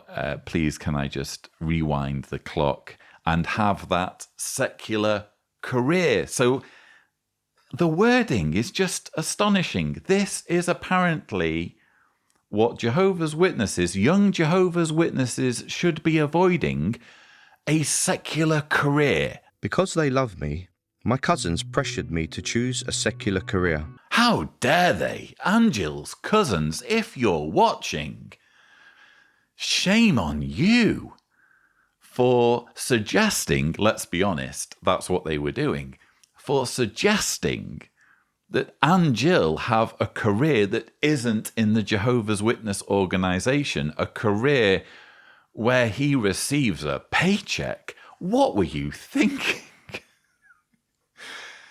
That's what we're calling it. A secular career. And I say that's what we're calling it. That's how it's been called in the literature for as long as I can remember. And it's one of those phrases, a secular career, that when you read it as a Jehovah's Witness, there's nothing unusual about it. But then you wake up and you get out and you think, well, a secular career is just a career. The word secular is superfluous, really. What you're doing is you're trying to shame people who want to have a career, who want to be successful, who want to be able to provide for themselves and their families. You're shaming them by delineating between a career with Jehovah's organization and a career in the world. And apparently it's a source of shame, or should be a source of shame, for Angel's cousins that they wanted him to have a career. I don't buy it for a moment that they, what was the word, pressured him, or what did that look like exactly? Was he kind of tied to a chair and beaten or whatever? I don't buy it. I think what happened is that they urged him in that direction, as they should, if, as he notes, they loved him. How dare they love him, and how dare they want the best for him?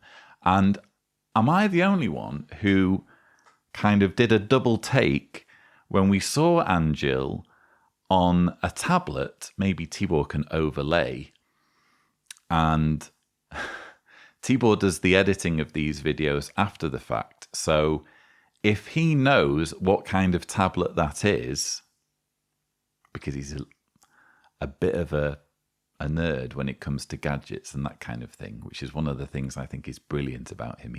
He's the person to ask if you're thinking about getting a new gadget.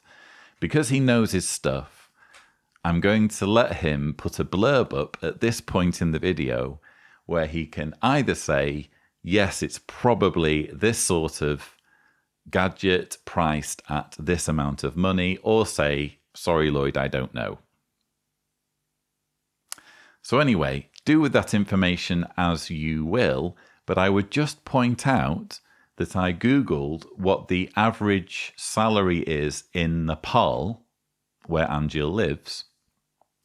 It's 80,700 NPR. 80,700, which is actually, in dollars, $634.50.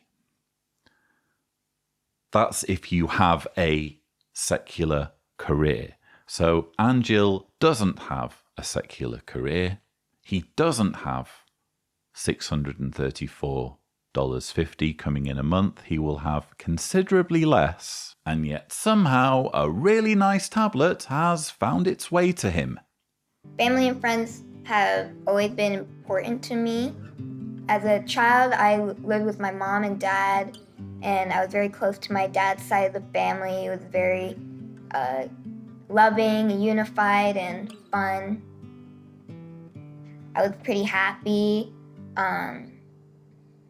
I already was starting to feel the effects of my cancer. We just didn't know what it was, really. One day I was okay, and then the next day I started feeling bad, Once we moved to New York for my treatment, I no longer had that big family bond anymore. What I was feeling back then in New York was just sadness. Never really peace. My baptism day was very exciting.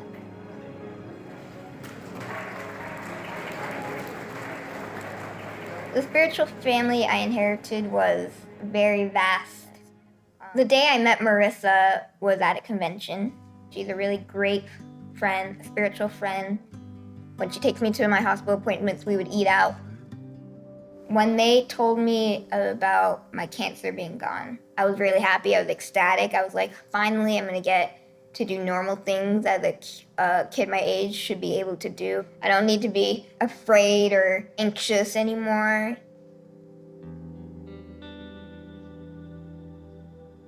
Unfortunately, I did relapse again.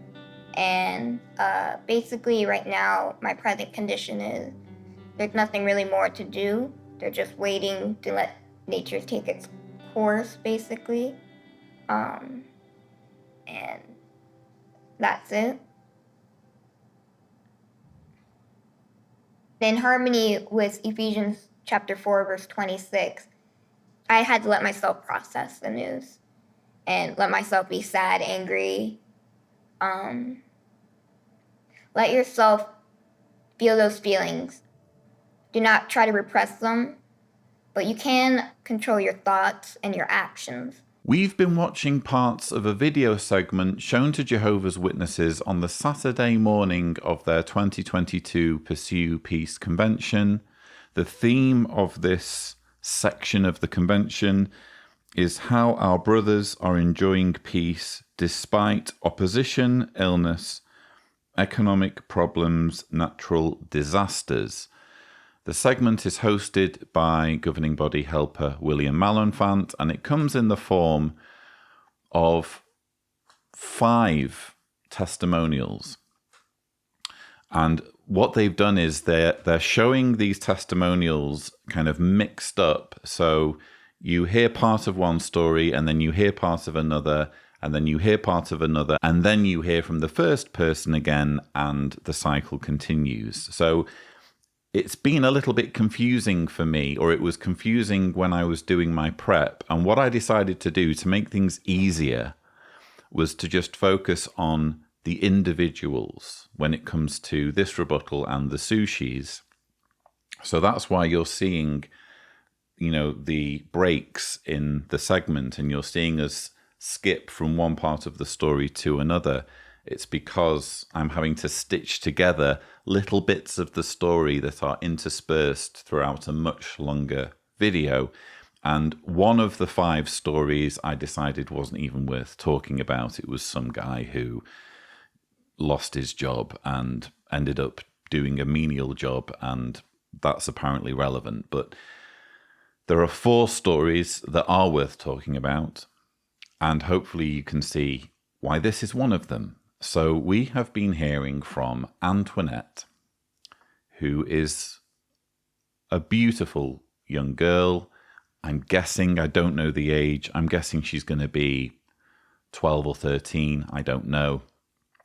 But what a brave young woman who is faced with death, it seems. So her condition is terminal. She had cancer, the cancer went into remission, then there was a relapse, and she's now been told that it's just a matter of letting nature take its course. In other words, this girl is dying. Jehovah's Witnesses have form for this sort of propaganda. I've actually done a sushi on this already, sushi 289, and it's from the April 2022 JW Broadcasting episode. Thumbnail here if Tibor is gracious. And in this sushi, I talk about the fact that Jehovah's Witnesses use the deaths of children as emotional manipulation, as propaganda. Death happens at some point to everyone, including children, irrespective of what religion you're in. But the message Jehovah's Witnesses want you to take from this is that dying or being gravely ill is only manageable if you get the peace of being a Jehovah's Witness.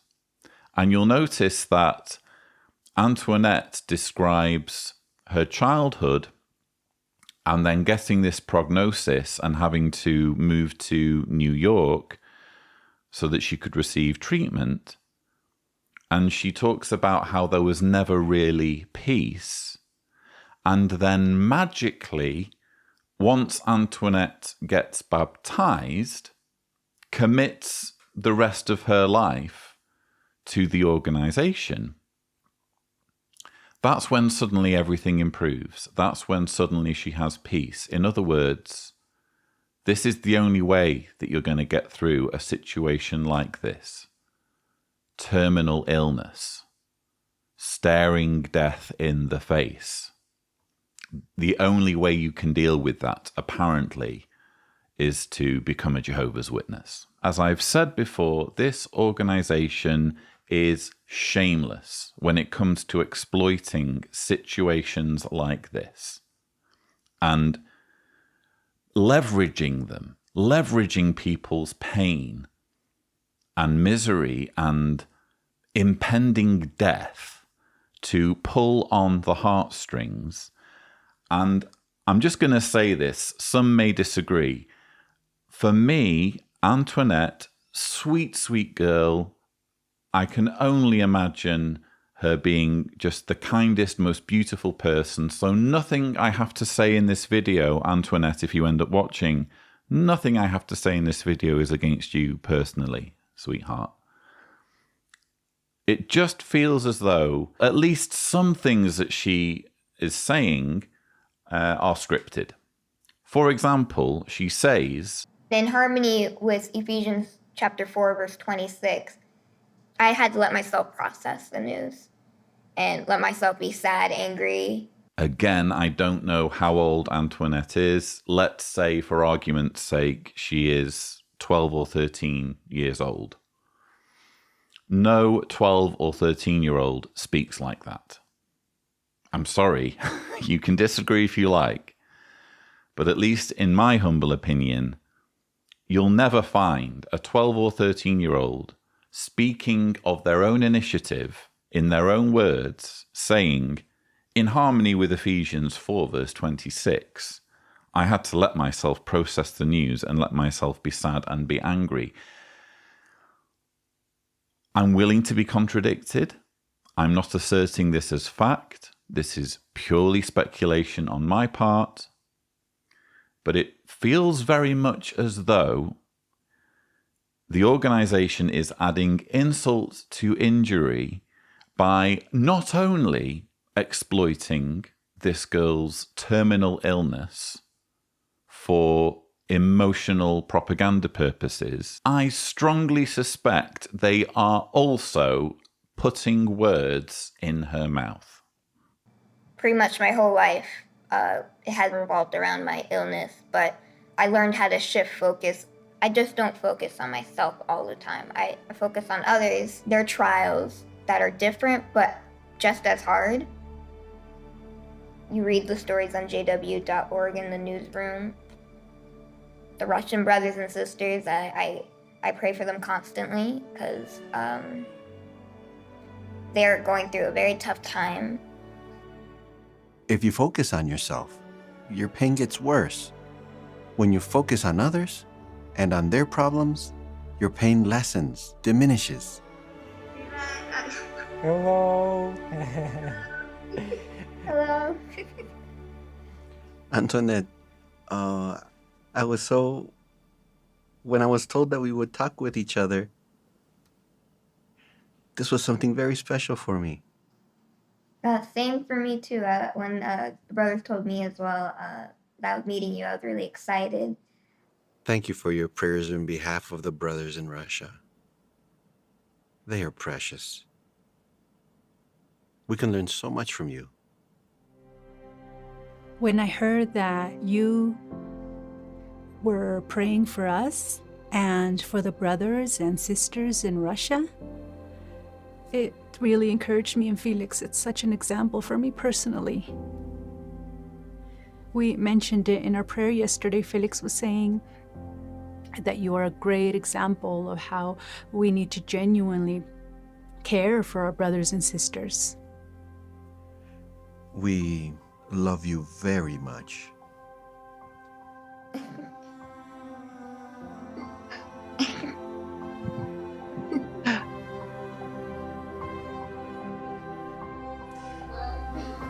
Goodbye. Goodbye. It was nice meeting you.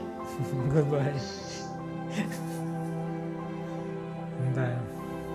My cancer is uncurable, but I know the cure is in the new system, so that's the cure.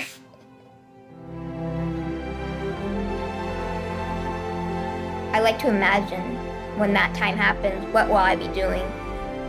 Obviously, I'm going to be jumping for joy because I'm going to be rid of my cancer. I'm going to enjoy food that we never really got to enjoy. And I'm going to have so many animals. I'm going to make a house. I'm going to learn how to make a house.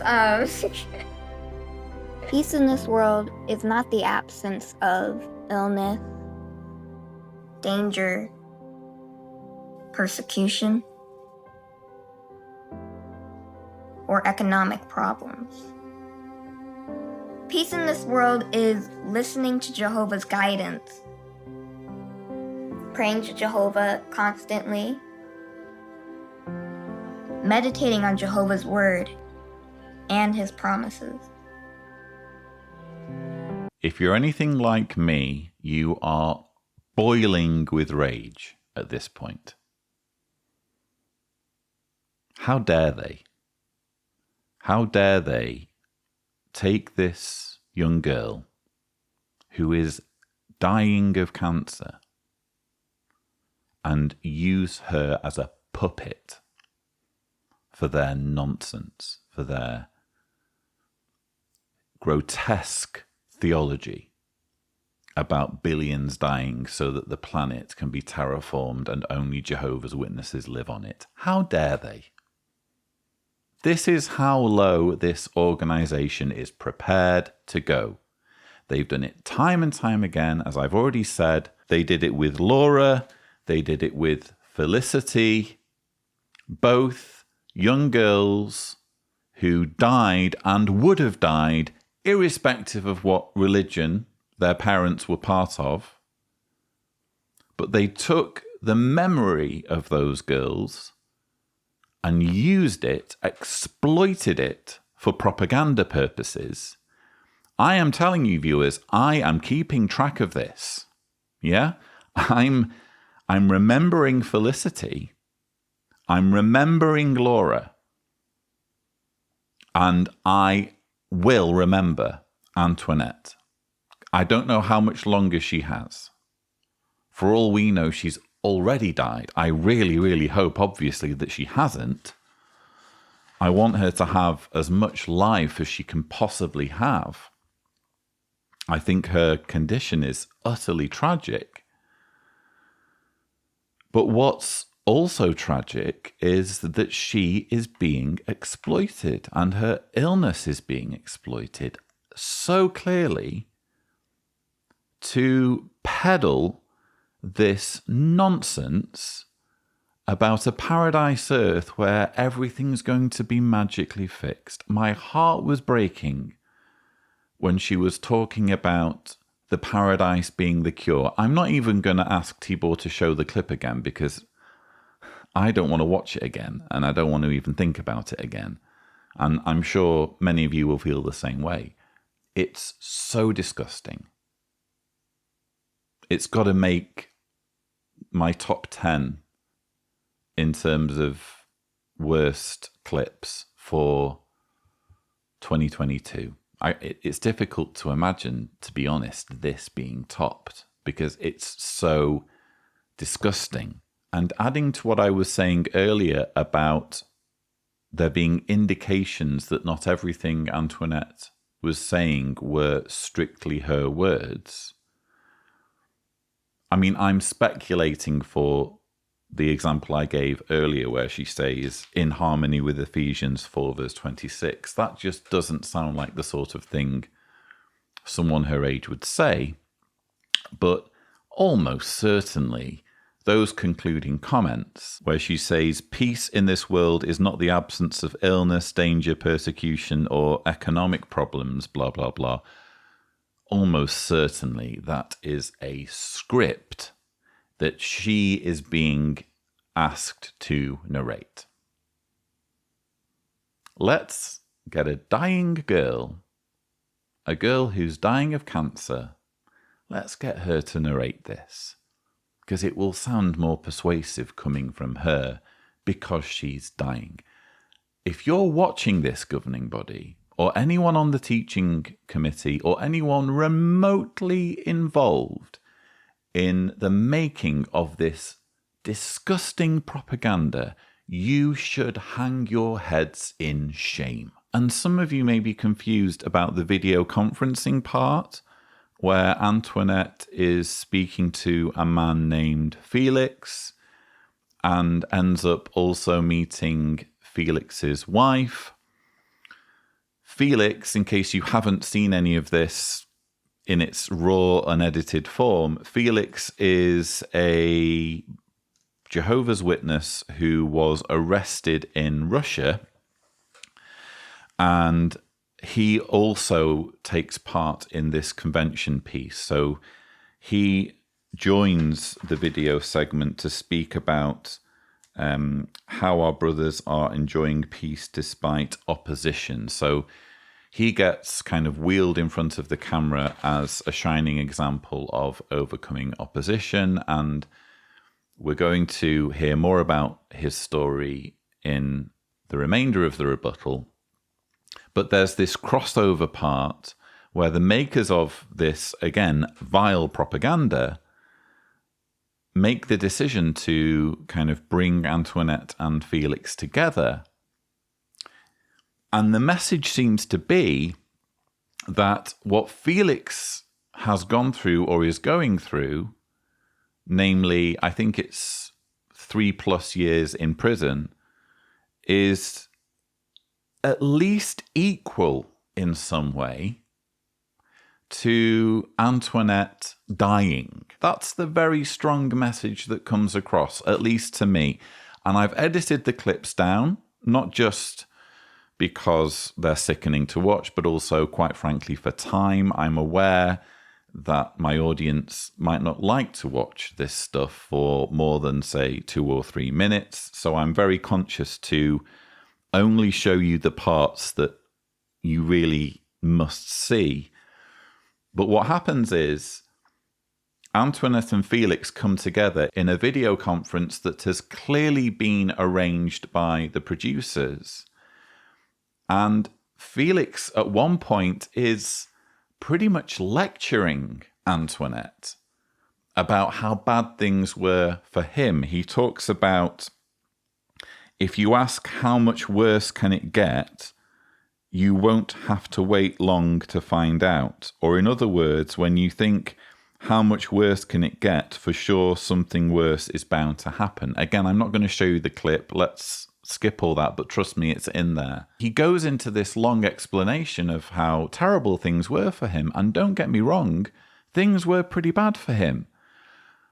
But he's alive. And he gets to live out the rest of his life, provided nothing unforeseen and tragic happens. He gets to breathe air for the next few decades. Antoinette doesn't get that. Antoinette is dying. And quite honestly, the suggestion, which is very strong in the video, that Felix and Antoinette are on a level pegging in terms of what they're going through, and that Antoinette can learn from Felix, even though he says, oh, I can learn much from you. And the idea of Antoinette apparently being coaxed to weave in this persecution narrative into her own story, rather than just talking about herself, she's got to do this segue, apparently, where she says, of course, when you're in my situation, it helps if you think about other people. And then you switch to Felix quoting Acts 20, verse 35. There is more happiness in giving than in receiving. It's just a blatant hijacking, in my opinion, of the emotional weight of Antoinette's story, and using Antoinette and using her horrendous situation to piggyback on this persecution narrative that Jehovah's Witnesses or the Jehovah's Witness leadership are clearly obsessed with. I've called it many times persecution porn. They absolutely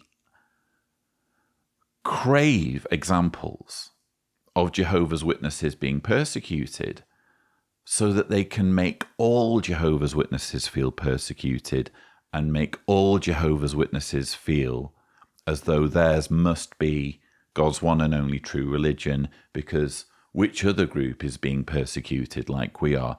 Only it turns out there are other groups that are being persecuted to a far more savage and brutal degree right now. Frankly, how dare they do this? How dare they take a young woman's suffering and imminent death and use that as an opportunity to talk about how persecuted and oppressed the organization is, and try to draw parallels between her dying soon and someone being unfairly imprisoned.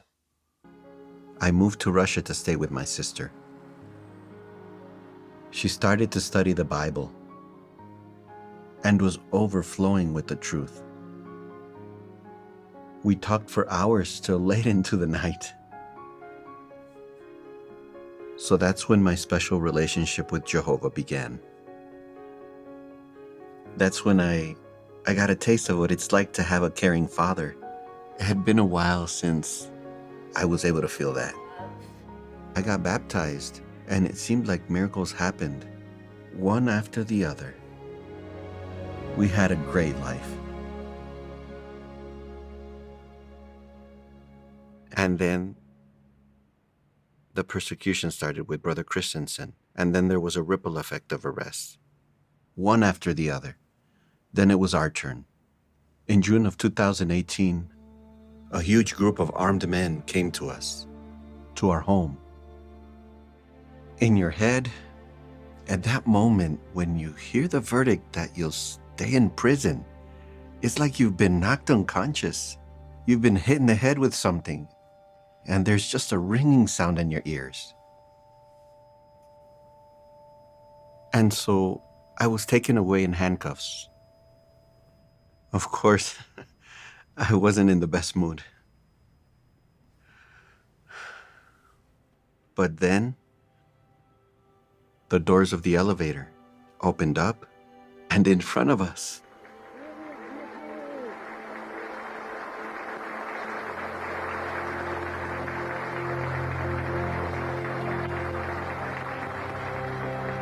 a lot of brothers and sisters clapping their hands as hard as they could. And some were crying, but not crying because they felt sorry for me. They cried because they loved us and because they were proud of us. That's what always happens when you're just about to lose all your strength. Jehovah does that something for you that gives you a second wind.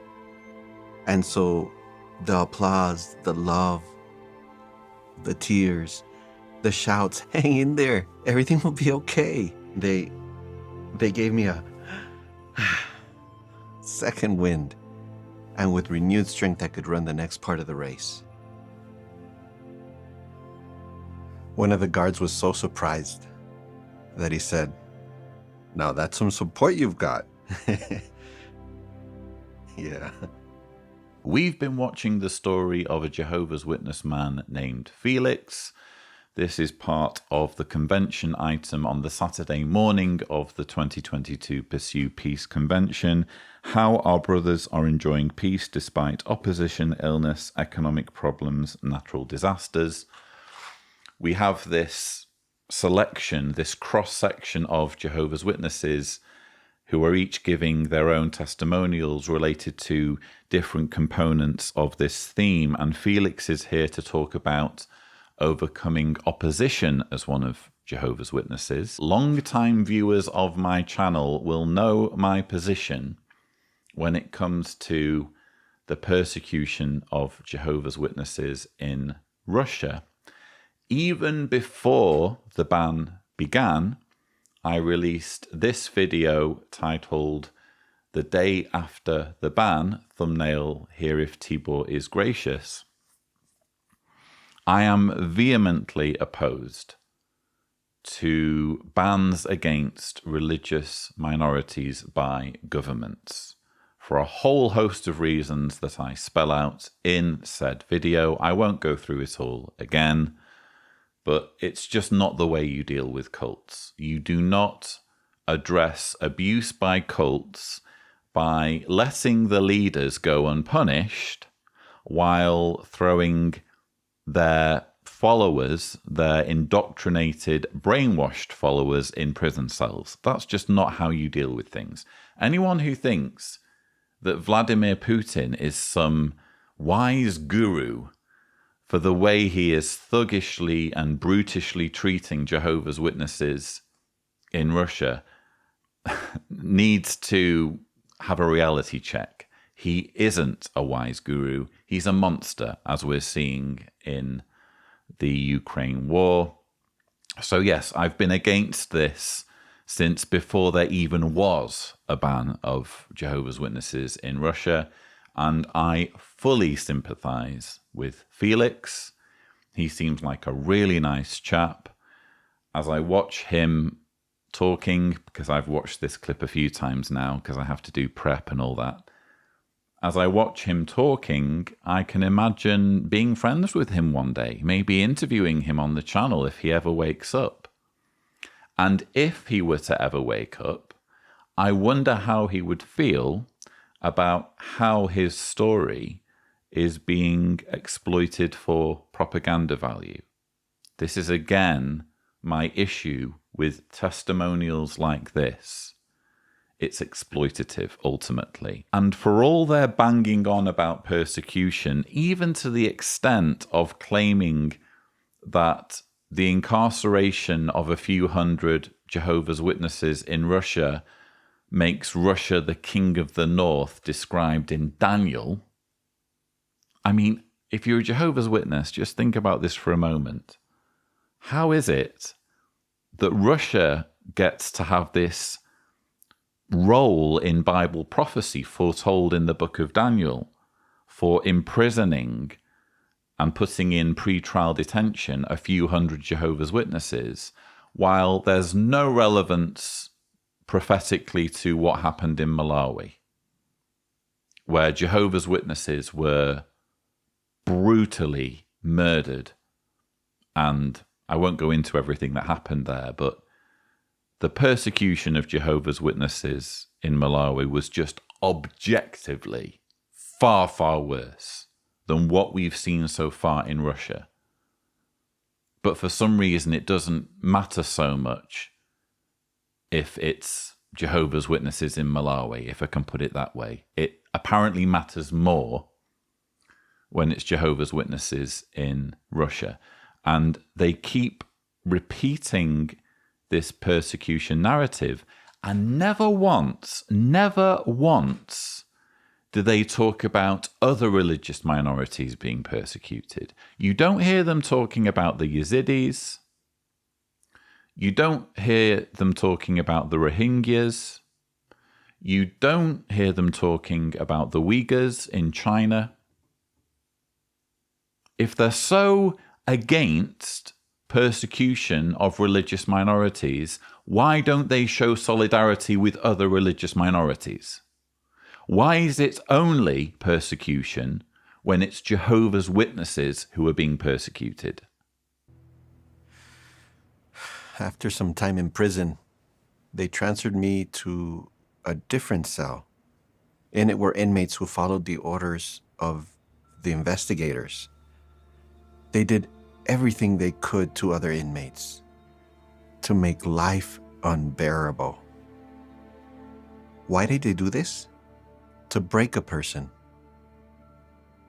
so that they would start to collaborate with the investigators, confess to everything, and then be able to get transferred to another area.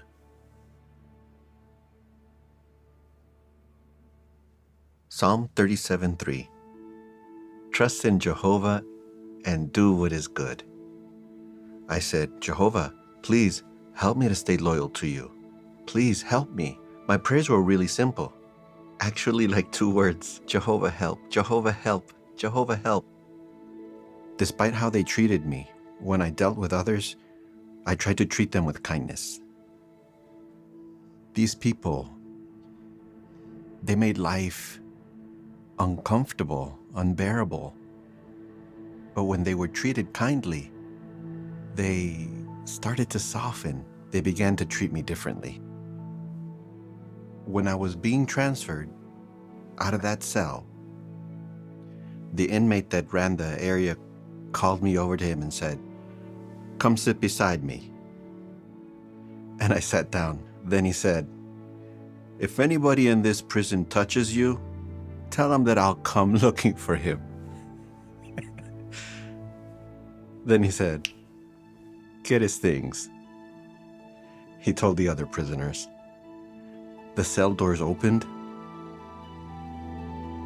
and the guards saw a crowd of inmates grabbing my things and putting them out into the hallway. I left the cell without having to carry a thing. The guard quietly closed the door, and before the inmates returned to their cells, they even said goodbye, hugged me and said, "Hang in there, you're gonna be okay." They went into the cell, and the guard closed the door and asked me, "Boy, how long have you been in there?" I said, 3 weeks. He said, "Well, normally people leave this cell beaten up, and they're thrown out by the other inmates. They have to carry their own things, and that's if the other inmates haven't thrown their stuff out the door." He couldn't believe what had just happened. That's Jehovah. That's Jehovah. Jehovah arranged all that. Jehovah arranged for Felix to not be beaten up and to have his stuff moved a few meters from where it was in the room to the hallway. Jehovah arranged that.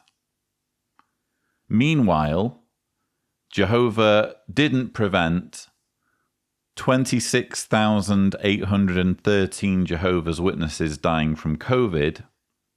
That figure as of January 21st, 2022, nor has he prevented Antoinette from dying of cancer.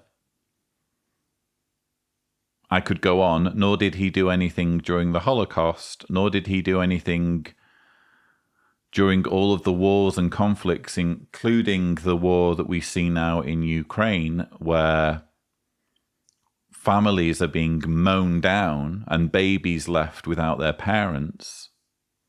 Jehovah doesn't want to do anything there. But, oh, Felix. I don't want Felix to get beaten up. And also, he needs to have his belongings moved into the hallway. Quick, which angel's going to get on top of that for me? Who, I ask you, as much as I sympathize with Felix's situation and what he's been through, he should not be incarcerated for what's going on in his head. As much as I sympathize, I ask you honestly, do you really want to worship a God with such terrible prioritization skills? About a year later, we were released.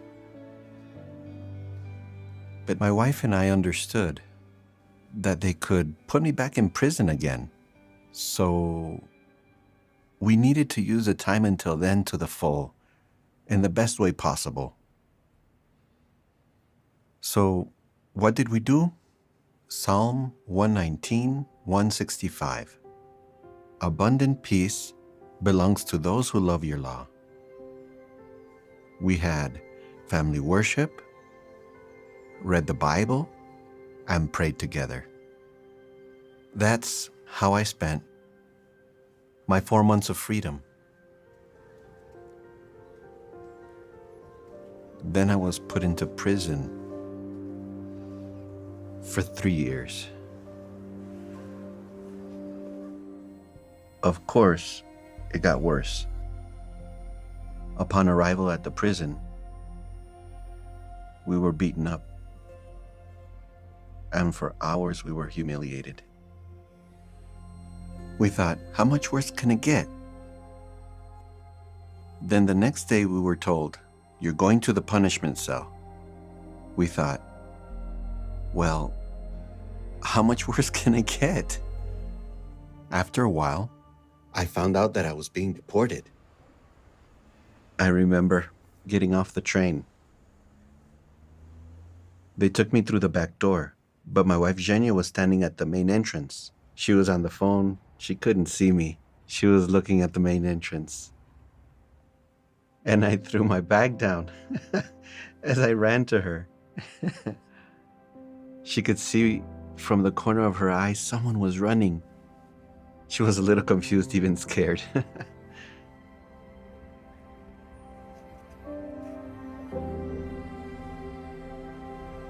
And there I was.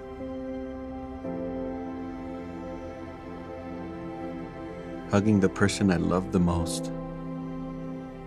It was one of the most beautiful days of my life.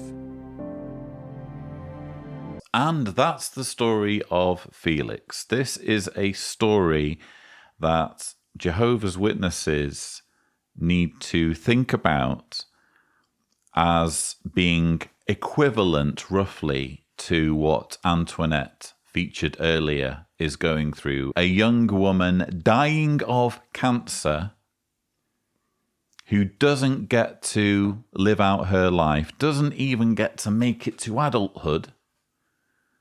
And the story of Felix practically gets center stage, or at the very least is presented as being roughly equivalent to what Antoinette is going through.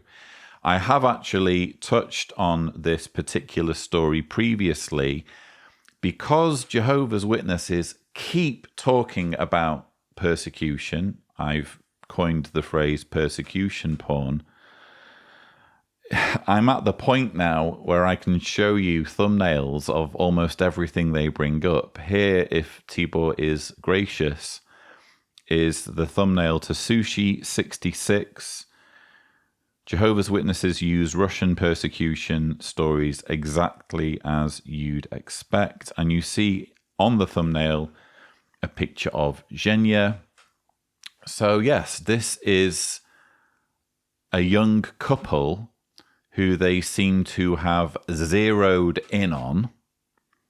Their story apparently merits our deep consideration and indeed repeated consideration. Again, I want to make it very, very clear that I utterly condemn the way Felix was treated. It's disgusting that they beat him. Nobody should be beaten for what's going on in their heads, for being roped into a cult. Nobody should be incarcerated. Nobody should have their freedom taken from them for, was it 3 years? However long it was.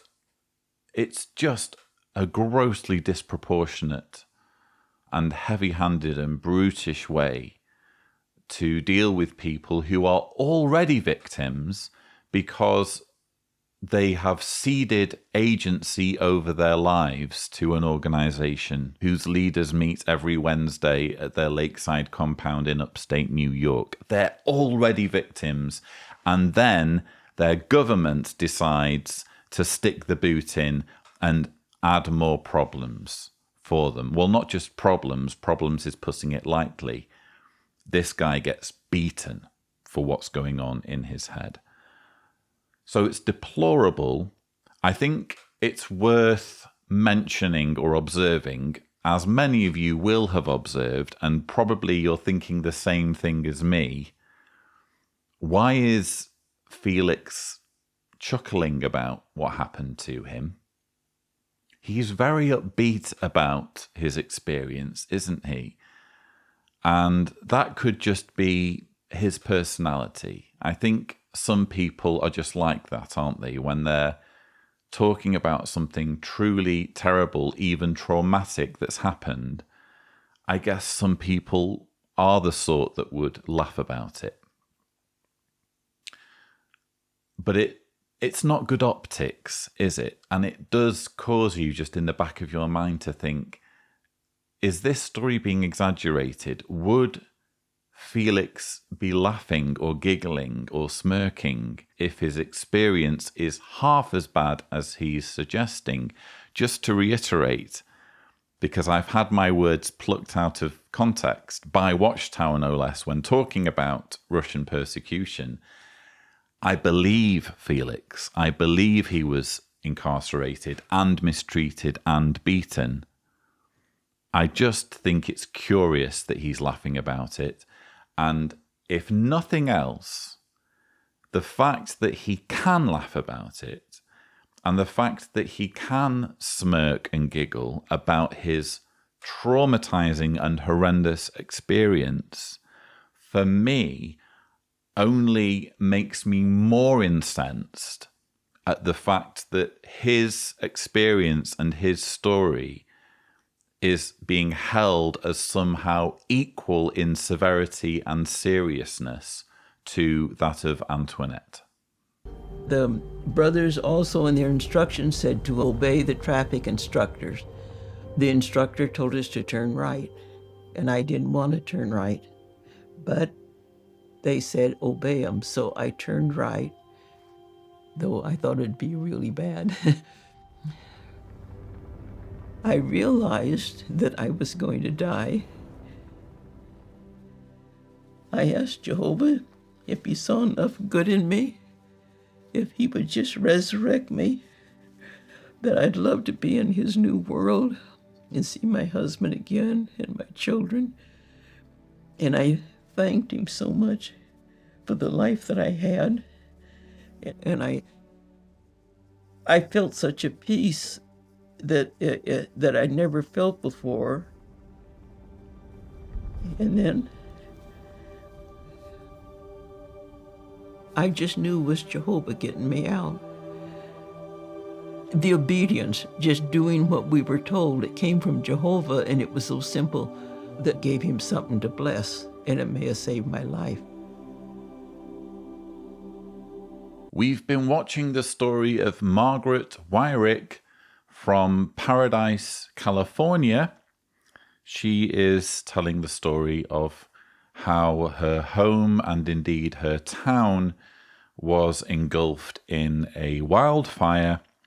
And this is part of an item on the Saturday morning of the convention, how our brothers are enjoying peace despite opposition, illness, economic problems, natural disasters. It seems the latter item that Margaret is here to talk about, the natural disasters.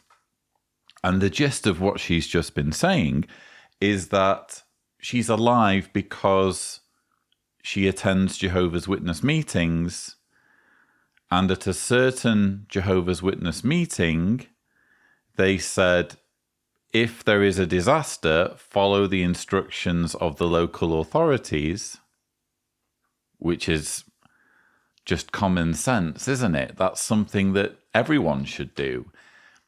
It would be weird if they said, don't follow the instructions of the local authorities. Anyway, this was part of her local needs, or whatever they call it nowadays, part of the guidance from the organization. And Margaret credits this guidance with being alive because she wanted to turn the other way. She wanted to disobey the authorities. She felt she knew better than people whose job is literally to make sure that people like her are safe. She felt she knew better, but she remembered this instruction from Jehovah that you should obey the authorities, and that saved her. I ask you, viewers, in all honesty, is there anything remarkable about this story? And don't get me wrong, she seems like a really sweet lady. I'm glad she made it. I'm glad she is alive. It must have been a very traumatic event for her. But what's so special about obeying the authorities? Again, it's just common sense. It's not something you should need to be told.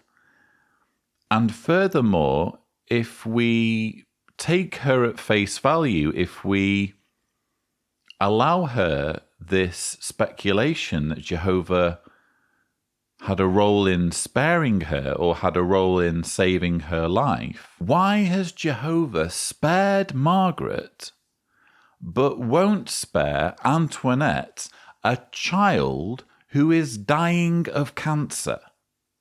I remember when I first started working as a nurse. I would always cry. I cried every day that I had to go to work. Not only was I overwhelmed being a new nurse, but also I was battling my depression. I was feeling so sad. I really needed Jehovah's help to figure out what was going on with me. And I remember the 2009 article about depression came out. And I realized, okay, Jehovah, you're telling me this is what I have. So now that I realize I have this, I got to figure out how I can manage it. So I changed my eating habits. I started exercising a lot more. I realized that exercising and eating healthy really, really did help. Also, I made a journal and I made different sections of the different aspects of my depression that I dealt with. Each section, I would put scriptures, I would put articles, and the illustrations, the pictures. They speak a lot without saying anything. Jehovah hears us. Jehovah cares. We've been hearing from Mickey Williams, who works as a nurse in the United States. She is talking very candidly about her struggles with mental health. This is part of a section in the convention, the Saturday morning of the Pursue Peace convention, how our brothers are enjoying peace despite opposition, illness, economic problems, natural disasters. And it seems Mickey's story is intended to address the part of the theme about illness. I don't want to comment too much just yet because there's more to this story that we need to hear. It takes a twist that I frankly wasn't expecting. Suffice to say, I think what we've seen so far demonstrates that just the advice that often gets given to Jehovah's Witnesses about praying more and reading more and journaling and making sure you get exercise, just that in and of itself will in many cases not work. She describes trying it, and she describes reaching the point where her depression was just too overwhelming. And these suggestions from the literature just weren't helping anymore. Exercising, changing my diet, the publications, journaling. That was my lifeline. That really actually helped me for a long time. But it came to a point where it stopped working as effectively. I remember getting ready, dressed for the meeting. And I was fine, getting dressed for a meeting, about to walk out the door, but I couldn't. There was this overwhelming fear that came over me and overwhelming sadness that came over me. And I just lost it. I just started crying. I couldn't get myself together. It was bad. It got really bad. My depression got really bad. So it was very difficult for me to approach the brothers to ask them for help. But at that time, I knew that if I didn't, that something bad would happen. So I decided, you know what, I'm gonna ask for a shepherding call with my brothers because I never talked about my depression with the elders at all. This was my first time speaking with them. And there was one brother, one of the elders, who also battled depression. And he suggested, have you thought about seeking medical help? seeking professional help was something I never wanted to do. I thought that I didn't need to do it. But sometimes there comes a point where you need additional help. And what you're doing is not enough. In this world, they make you feel like it's a bad thing, that depression is a dirty word, or seeking medical help is something that you don't do. But I realized also that seeking medical help was part of my being able to worship Jehovah effectively. That's me doing my part. Not everyone needs to take that step, but for me, this is what I need to do.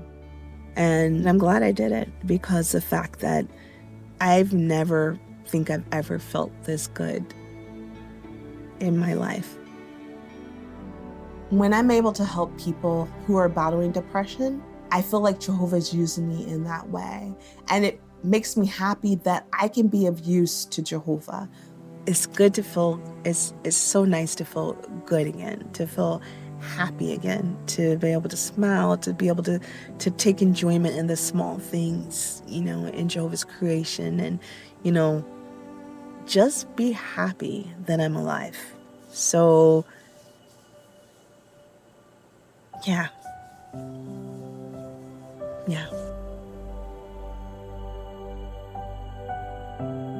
It's very rare that I get to do this on this channel. It's very rare indeed that I get to praise Jehovah's Witnesses for something. But how can I not praise this? Thank you for finally giving me something positive to say about Jehovah's Witnesses. And it does come with some caveats, which I'll get to. But overall, I think it's wonderful that they have put this in their propaganda. How can you complain about it? They have featured a woman who is battling mental health, and they have shown that it was mental health professionals and their intervention that ultimately helped her with her depression. No ifs or buts. No caveats. No, but make sure that the mental health professional respects our beliefs and all that stuff. I can only praise them. So there you go. I wouldn't say it's a first for the channel, because I've also praised the organization for implementing social distancing when coronavirus first emerged, albeit that's something that they should have done. And I guess you can say that it's also true in this case that this is something that they should have done. It's the responsible thing to promote professional intervention where there are problems with mental health. All I would say, and again, this doesn't detract from how impressed I am that they've put this in the video, all I would say, just to put things in perspective, is that there is a bit of a problem here with mixed messages. Let's remember that within the first few minutes of this very convention, Stephen Lett weighed in on depression. The sushi is Sushi 332, titled Stephen Lett Gives Tips for Beating Depression. And he said, "Now, what does the scripture mean when it says that this peace of God surpasses all understanding?"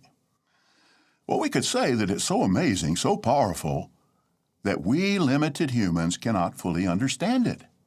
It defies logic from a human standpoint. Our hearts and minds may be filled with so much worry, fear, anxiety. We see no way out, but we beg Jehovah for the peace that He can supply. And then what happens? Our minds and hearts, amazingly, are filled with calmness, security, tranquility. So this begs the question, whose advice are we supposed to listen to?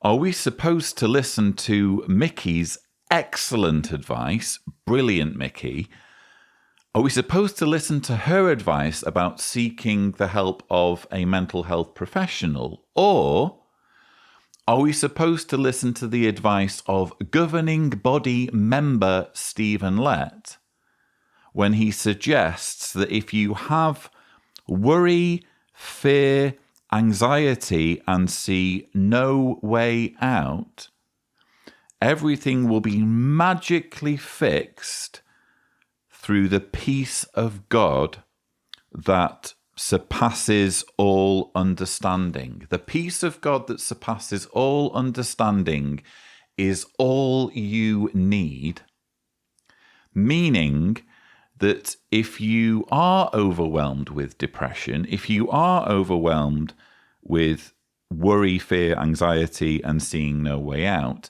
probably you just don't have the peace of God. Probably the problem is with you. This, quite frankly, viewers, seems to me to be a case of different messages as a result of different people working on the same convention material. You're going to get contradictions. It's like with the Bible. When you have multiple writers, you're going to find somewhere, and the Gospels are a classic example, 4 different writers talking about the same subject. You're going to find examples of where they disagree with each other. And I think what's happened here is the teaching committee has just allowed a bunch of writers and a bunch of Bethelites with seniority in this department, film producers, you name it, to just go out and put together material on the subject of peace. And there hasn't been a continuity check. No one's thought, well, does everything kind of agree? Are there any contradictions? Are we giving at any point one message that conflicts with another message? I think that's what we're dealing with here. In other words, I think that brilliant though Mickey's advice is, it's also proof, if you think about it, that this is a man-made organization. Because if it were truly Jehovah providing this spiritual food, everything would be in harmony. Stephen Lett's words would be in harmony with Mickey's words. And isn't it interesting that when women are allowed to talk, usually it's the men that get to do the talking in Jehovah's Witness talks and propaganda. But when women can finally get a word in edgeways, suddenly things make sense. Suddenly we get a reality check. And I also wanted to mention, just so that we can have some perspective here, when we're talking about Jehovah's Witnesses being encouraged to pursue the advice and counselling of a mental health professional, which again is brilliant, what will they find in the literature in terms of what sort of mental health professional they should listen to, or what they should be thinking about when they're trying to choose a psychiatrist or a psychologist or a counsellor, whatever? Here's one example of what they will be reading if they're really going to dig on this subject and really going to consult the organization's publications. There's a Watchtower article in the Watchtower of 1996, September 1st. This is on page 31. It's a bit of a long quote, but I hope you'll bear with me, because this is advice that Jehovah's Witnesses, listening to Mickey's excellent advice, might then go and read and be panicking about or concerned about when they're going out and looking for help from a mental health professional. Even with a trained, qualified mental health professional, there are things to consider. When choosing a medical doctor or surgeon, we have to be sure that he will respect our Bible-based views. Similarly, it would be dangerous to consult a mental health professional who does not respect our religious and moral views.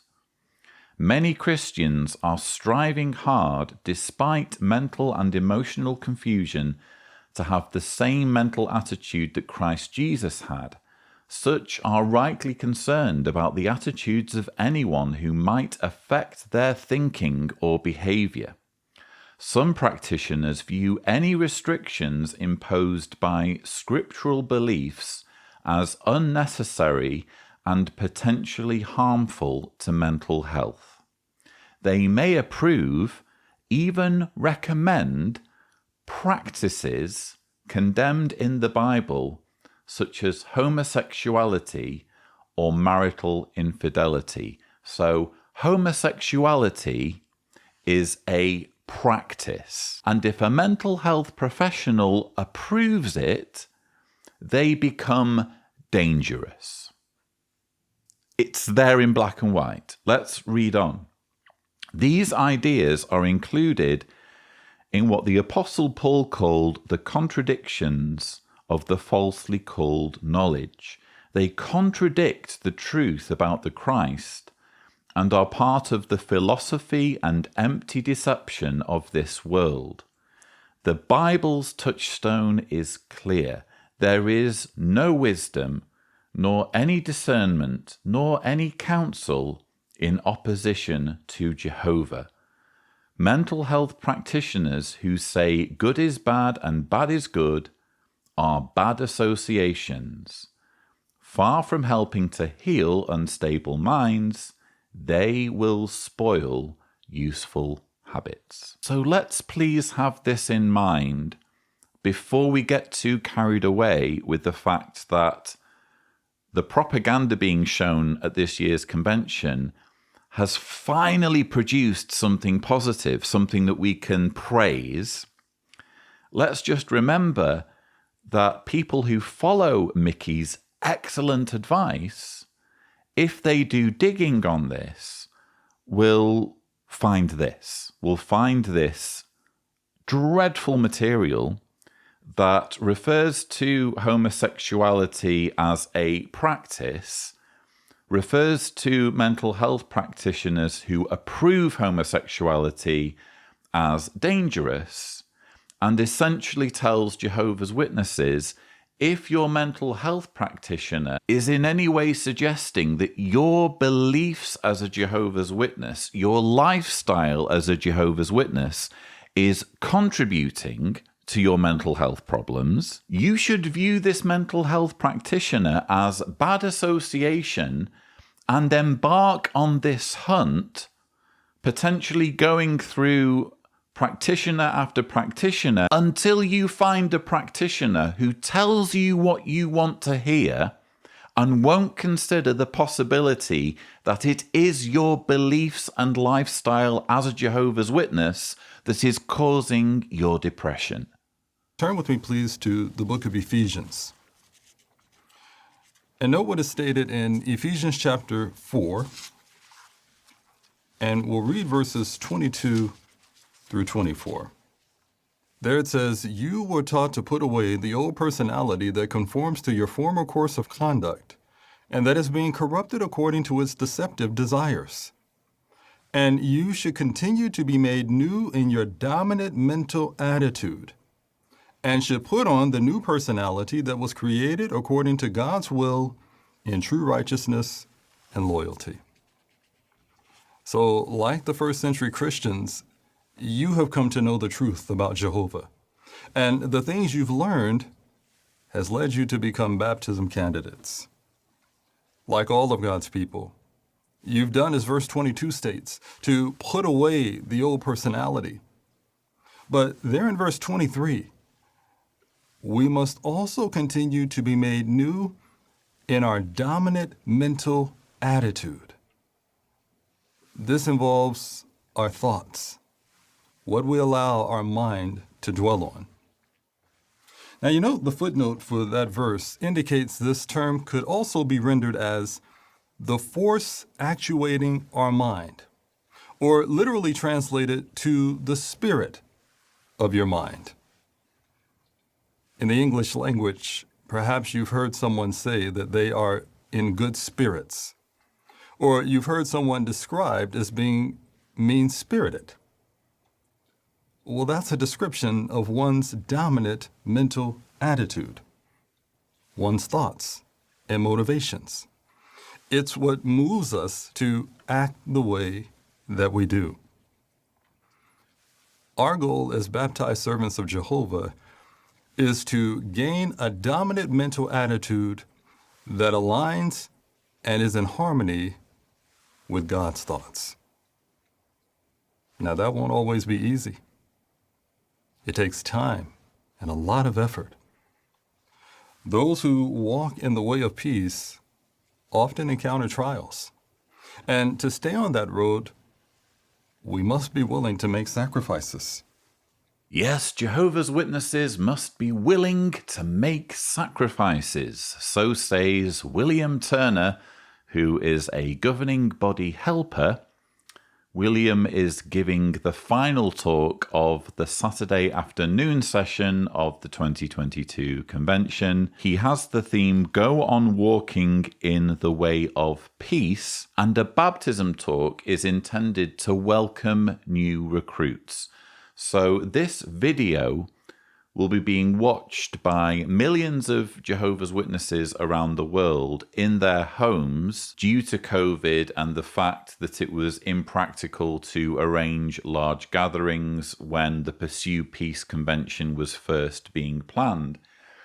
And individuals associated with Jehovah's Witnesses who've been studying with them for months, in some cases years, and who have made a dedication to Jehovah, which is something they do in prayer, will be listening to this talk or watching this talk, and after it, they will get baptized. It could be in a bath. It could be in a barrel. I've seen barrel baptisms. It could be in a lake or river, or even in the sea. As long as the entire body gets immersed in water, that will do. There's usually an observer who is an elder standing nearby to make sure that every millimeter of the body goes underneath the water, to make sure it's done properly, a proper baptism. And this talk is intended to be the welcoming talk for all of these new Jehovah's Witnesses who are embarking on spending the rest of their lives tethered to a cult, essentially. And I don't use that word lightly, cult. I think it's typically a problematic word to use when we're describing religious groups. Because what happens is when you use that word cult, you immediately put people's backs up. People who are in a cult never like to hear that they're in a cult. And when they hear that word, they close their ears and they don't want to hear any more. But that's what's just been described in what William Turner has been saying. He has literally been urging Jehovah's Witnesses, or new Jehovah's Witnesses, to change their personalities. Like all of God's people, you've done, as verse 22 states, to put away the old personality. But there in verse 23, we must also continue to be made new in our dominant mental attitude. This involves our thoughts, what we allow our mind to dwell on. And where is that in the Jehovah's Witness sales pitch? When Jehovah's Witnesses approach you, if you're watching this as a non-Jehovah's Witness, do they say, please join our group and become a different person? Jehovah's Witnesses watching this, do you ever say that to people? Are you ever upfront and candid and transparent when you are engaged in the preaching work? Do you walk up to people and say, great news, you can have peace in your life, you can have a relationship with God, it just involves you becoming a different person. It just involves you getting rid of your personality. But don't worry, you'll have a better one. If you're going to be honest with people, if you are going to dignify them and respect them, you should be upfront about that. If you're going to withhold that information, if you're going to be sneaky and only give them this information when they're on the cusp of baptism, that shows that you are deceiving them. You are manipulating them. And when someone gets manipulated into a religious group, you can be sure that it's a cult. I'm sorry, what other word do we use?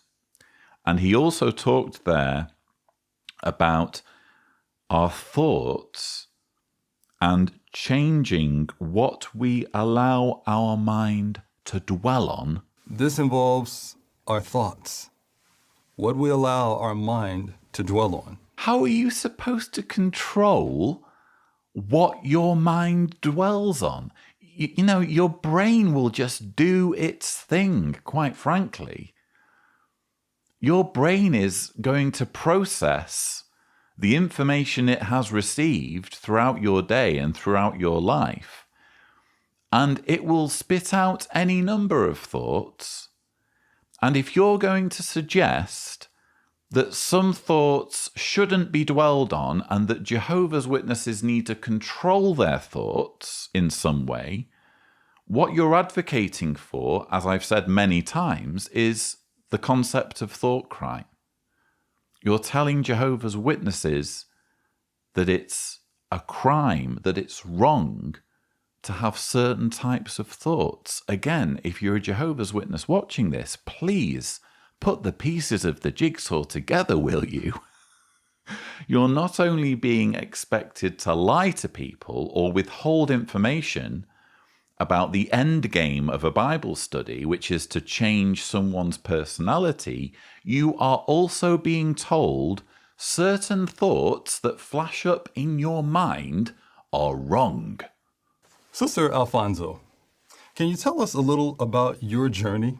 How you became associated with Jehovah's Witnesses? Yes, I was born in Cuba, but my mom and I moved to the United States when I was 9. Even though I was young, I felt it was important to look for God. So whenever we moved, I would visit the local churches in the area, even getting baptized in a number of them. When I was 11, my mom let me move in with my aunt, who was one of Jehovah's Witnesses. And from there, she asked my mom if I could study with a pioneer sister from her congregation, and my mom agreed. Well, nice to see that even at a young age, you had a spiritual need. So, during this time leading up to your baptism as one of Jehovah's Witnesses, did you encounter any trials that threatened to make you give up? Yes, I did. I made changes very quickly. I stopped celebrating holidays, stopped praying to idols, but these changes were very strange to my mom. Just difficult for her to understand. She really was afraid I was being brainwashed. So after studying for several months, she had me move back in with her, which meant the end of my studies and no more attending meetings. It wasn't long before my association was affecting my speech and my behavior. I found myself easily influenced to even celebrate my birthday again. Sister Alfonso, if you want to be rescued, blink twice. I could feel I was moving further away from Jehovah instead of closer to him. I'm sorry to hear that, Sister Alfonso. So, what helped you not to give up and to go on walking in the way of peace? What helped me was the scripture in Matthew 10:37, where Jesus said, "Whoever has greater affection for father or mother than for me is not worthy of me." I realized that a peaceful relationship with Jehovah might mean no peace with my family. But I knew that if I were to ever gain my mom, I had to walk with Jehovah the right way and not give up. So one night I prayed to him, crying for forgiveness and asking for his help. And to my surprise, a few days later, without any explanation, my mom had me move back in with my aunt. So I resumed my Bible studies. And after a year later, at the age of 15, I got baptized. Jehovah clearly heard and answered your prayer. Since then, have you seen continued evidence of Jehovah's guidance? A good friend helped me to adjust the way I was communicating with my mom. So one day I called her and expressed to her how much I truly appreciate and love her. I didn't want us to be distant anymore. I explained to her that my love for her had never changed, but my love for Jehovah had come first. So that conversation was a turning point for us. Now we have had many positive discussions, and she's much more understanding of my decision. Seeing Jehovah's guidance in my life makes me determined to continue walking in his way of peace. Thank you so much, Sister Alfonso. We appreciate your faithful example and comments. We've been listening to the story of Indira Alfonso, who was baptized in 2006, if you're taking notes, and serves with her husband as Bethel family members in Warwick. So this is a Bethelite. It's not just some random Jehovah's Witness. It's not a rank and file publisher. It really irritates me the way they do this. They never just let ordinary Jehovah's Witnesses speak. Well, maybe they do sometimes, but especially in these conventions, whenever they have the baptism talk, which is what we're listening to, it seems to be cherry-picked Bethelites, who of course are only going to have positive things to say about the organization and their experiences. But inadvertently, I think what Sister Alfonso or Indira has done here is show us just how much of a sacrifice is required of people joining the Jehovah's Witness religion. What helped me was the scripture in Matthew 10:37, where Jesus said, "Whoever has greater affection for father or mother than for me is not worthy of me." I realized that a peaceful relationship with Jehovah might mean no peace with my family. I realized that a peaceful relationship with Jehovah might mean no peace with my family. Where's that in the sales pitch again? When are Jehovah's Witnesses going to say that? When they're at the carts or they're knocking on someone's door? Would you like to join our group? Plus side, you get to mess around with pandas in a future paradise. Negative, you might have no peace with your family.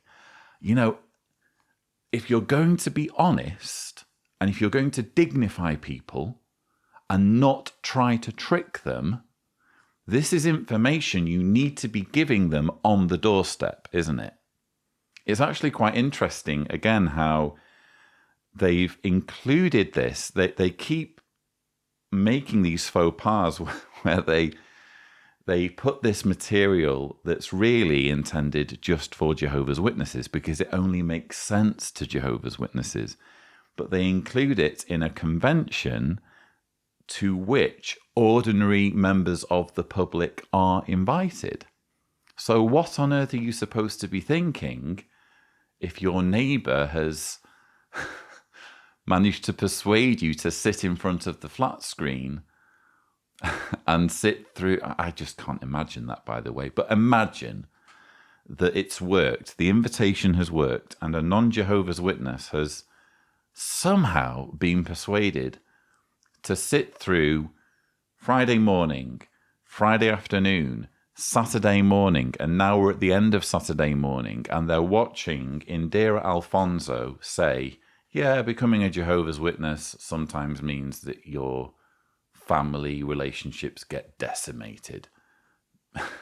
That's the sacrifice that's needed to become a Jehovah's Witness. And if you remember, William Turner actually mentioned the need for sacrifices earlier in his talk. Those who walk in the way of peace often encounter trials. And to stay on that road, we must be willing to make sacrifices. Well, thanks to Indira, we're learning what these sacrifices are. And it's not just a case of you need to give up, an hour or two per week. You need to give us a bit of money. You need to make an effort with preaching or whatever. Your family relationships are on the line. that's the sort of sacrifice William Turner is referring to. And then we get another ridiculous example of Jehovah supposedly answering a prayer. So one night I prayed to him, crying for forgiveness and asking for his help. And to my surprise, a few days later, without any explanation, my mom had me move back in with my aunt. Jehovah clearly heard and answered your prayer. Jehovah clearly heard and answered your prayer. Jehovah intervened in mankind's affairs in this particular instance. He needed you to become a Jehovah's Witness, and you asked for it in a tearful prayer in which you were asking for forgiveness. Apparently you need to be penitent, you need to be remorseful in order to get Jehovah's attention. Some tears will help. So Indira is praying tearfully, asking for forgiveness and asking for Jehovah's help. 2 days later, without any explanation. If there'd been an explanation, it would have been different. But without any explanation, her mother arranges for her to have accommodation with her aunt, and this allows her to re-indoctrinate herself, I suppose, as a Jehovah's Witness. It's boring now to be making this argument, but maybe someone needs to hear it. Maybe this is the first video of mine you've ever watched. What does it say about a God who lets tens of thousands of Jehovah's Witnesses die from COVID, who lets families be killed, babies be killed in Ukraine, but stops everything because Indira prays tearfully for forgiveness, moving him to action, causing him to jump to the rescue. Oh, quick! There's a girl here who's crying and wants forgiveness, and there's no way she's going to be a Jehovah's Witness unless she moves from this building to that building, unless she's parted from her mother. Quick, we need an angel to get this sorted. I'm not impressed. That is not a wise God. That is not a loving God if he is overlooking genuine suffering and instead prioritizing this woman's living arrangements. When are they going to come up with a Jehovah's Hand story that is actually convincing and indicative of a God who is loving and wise? On a literal road, we may see yield or do not enter signs, guardrails on the side of the road, or lines on the road to help us stay in our lane. Well, those are boundaries. And those boundaries are there for our protection. Because if we step outside of them, we risk getting hurt or lost.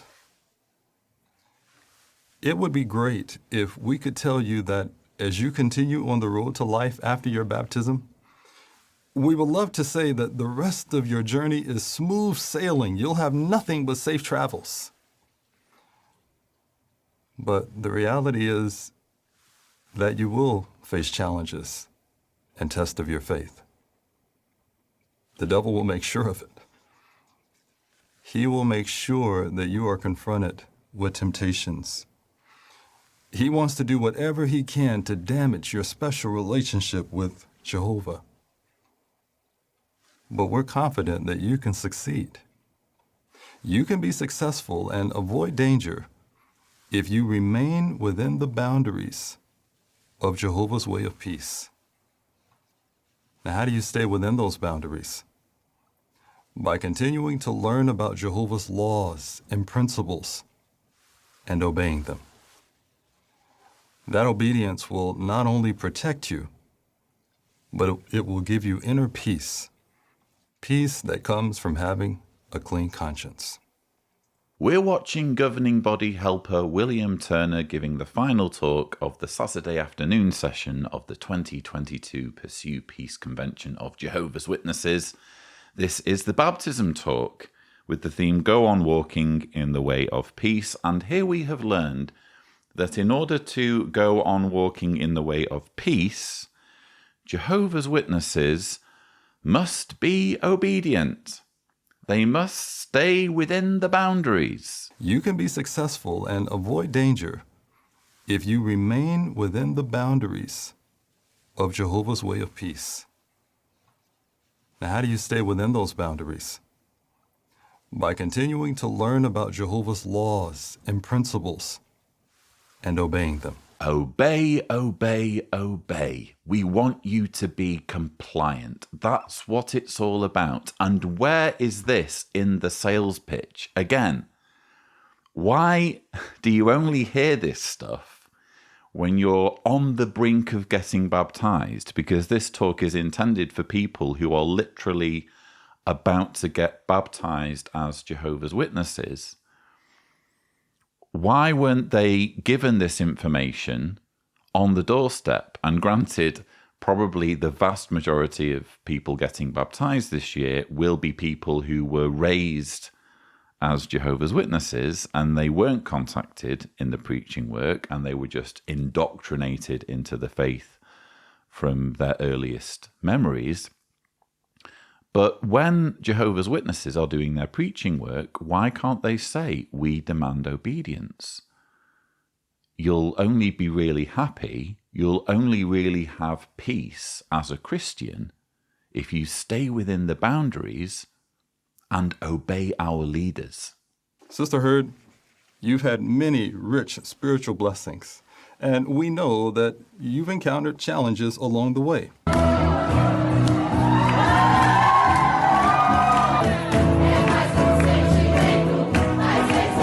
But as you've carried out these assignments through the years, walking in Jehovah's way of peace, how have you managed to enjoy greater inner peace? I learned, Brother Turner, that if Jehovah gives you an assignment, he will give you what you need to fulfill it. We learned and really benefited from the traveling overseers and their wives. It was such a privilege to serve along with these faithful brothers and sisters, and several of them had served me and my family when I was very young. So to see their faithfulness, to see their happiness, and to see that they really had inner peace really benefited me. I've enjoyed inner peace, too, from praying to Jehovah a lot. Many times we had very little money or no money, but we never missed a meal and we never missed any theocratic event. We learned that having no money is not an obstacle to Jehovah. He heard our prayers, he answered them, and it was as if the blessing sometimes just fell out of heaven. I worked and lived with many sisters, and they all had different personalities. So I learned that I had to apply Romans 12:18, where it says, as far as it depends upon me, be peaceable with all men and women. So I learned that I have to adjust my personality sometimes to keep peace. This happened very often, but one time we moved in with a sister on Tuesday morning, and something I said upset her very much. She got very angry. Well, I decided not to pursue the issue because I had to live with her for a week, and I just decided to let her see by my conduct that I could never have meant what she thought. So as the week went by, the days went by, the tension lessened, and by Monday, when we left, we were the best of friends, and she gave me a big hug, and nothing more was said about the subject. Well, it sounds like you handled that beautifully, Sister Hurd. Your spiritual qualities were evident. Well, finally, how has walking in Jehovah's way of peace helped you have peace with God? Well, when you see Jehovah act in your behalf over and over and over again, it makes you feel that you have his approval. Now that Sam and I are in our senior years, we feel he has given us the desire of our heart by allowing us to serve at Bethel, which had been our goal for many years. And I know that as long as I stay faithful to Jehovah, He will continue to grant me inner peace. And we have that confidence as well. Thank you so much, Sister Hurd. We deeply appreciate your comments and your encouraging expressions. We've been hearing from Gloria Hurd, who is the wife of Sam Hurd, governing body member. Yes, again, they're reaching for the top brass, aren't they? They're going for the Bethelites, and in this case, the wife of a governing body member, rather than letting ordinary Jehovah's Witnesses speak. This is in the final talk of the Saturday afternoon, the baptism talk, and Gloria Hurd is talking about her challenges, her blessings and her challenges from her years of being a Jehovah's Witness. I hope you don't mind if I included the footage of Sam Hurd dancing and Gloria kind of walking up behind him and patting him on the back for reasons she will know, but kind of looked like she might have been a bit embarrassed, to me at least. I'm sure that was a challenging experience. If you want to hear me talk more about that episode, by the way, thumbnail here, if Tibor is gracious, to a video titled Dancing for Jehovah, in which I talk about Sam Hurd's dancing in a bit more detail. But let's return to Gloria's story. Out of all of the Bethelites available to the writing team, to the teaching committee, when they were planning the Pursue Peace convention and they were deciding on material for the baptism talk, out of all of the anecdotes they could have chosen, this was apparently one of the most compelling. But one time, we moved in with a sister on Tuesday morning, and something I said upset her very much. She got very angry. Well, I decided not to pursue the issue because I had to live with her for a week. You decided not to pursue the issue? Do you mean, Gloria, that you refused to apologize to the sister, to the woman in whose house you were staying and who was showing you hospitality and whom you had upset? We're supposed to be impressed by this, viewers. If you're confused, by the way, about this whole I moved in on the Tuesday and I stayed a week thing, perhaps you've never been a Jehovah's Witness and you don't understand what she's talking about. She's referring to the period in her spiritual career when her and Samuel Hurd were in the travelling work, when Sam Hurd was a circuit overseer, before he was a governing body member. I think it was in the 1970s that Samuel Hurd would have been going round from congregation to congregation.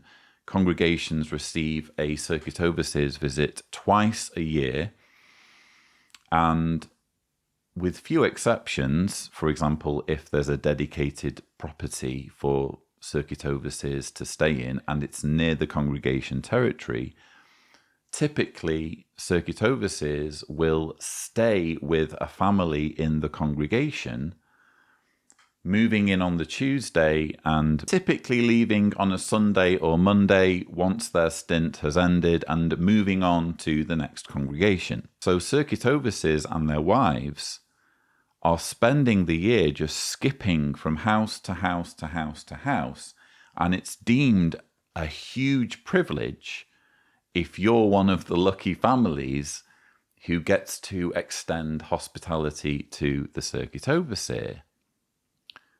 But I'm sorry, what I'm picking up here from Gloria is just plain arrogance. She's visiting someone's home. Someone is providing her with hospitality. She has said something that has upset her. What about all of the material in Jehovah's Witness propaganda about being a peacemaker and being quick to apologize?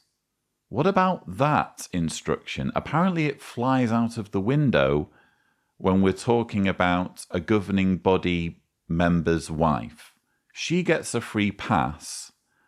She gets to just pretend that no offence was caused and effectively put the blame on her host for being offended by what she said. And I love the part where she says, And by Monday, when we left, we were the best of friends. And she gave me a big hug, and nothing more was said about the subject. Nothing more was said about the subject. You hadn't said anything about the subject. That's the whole point. You'd avoided talking about the subject.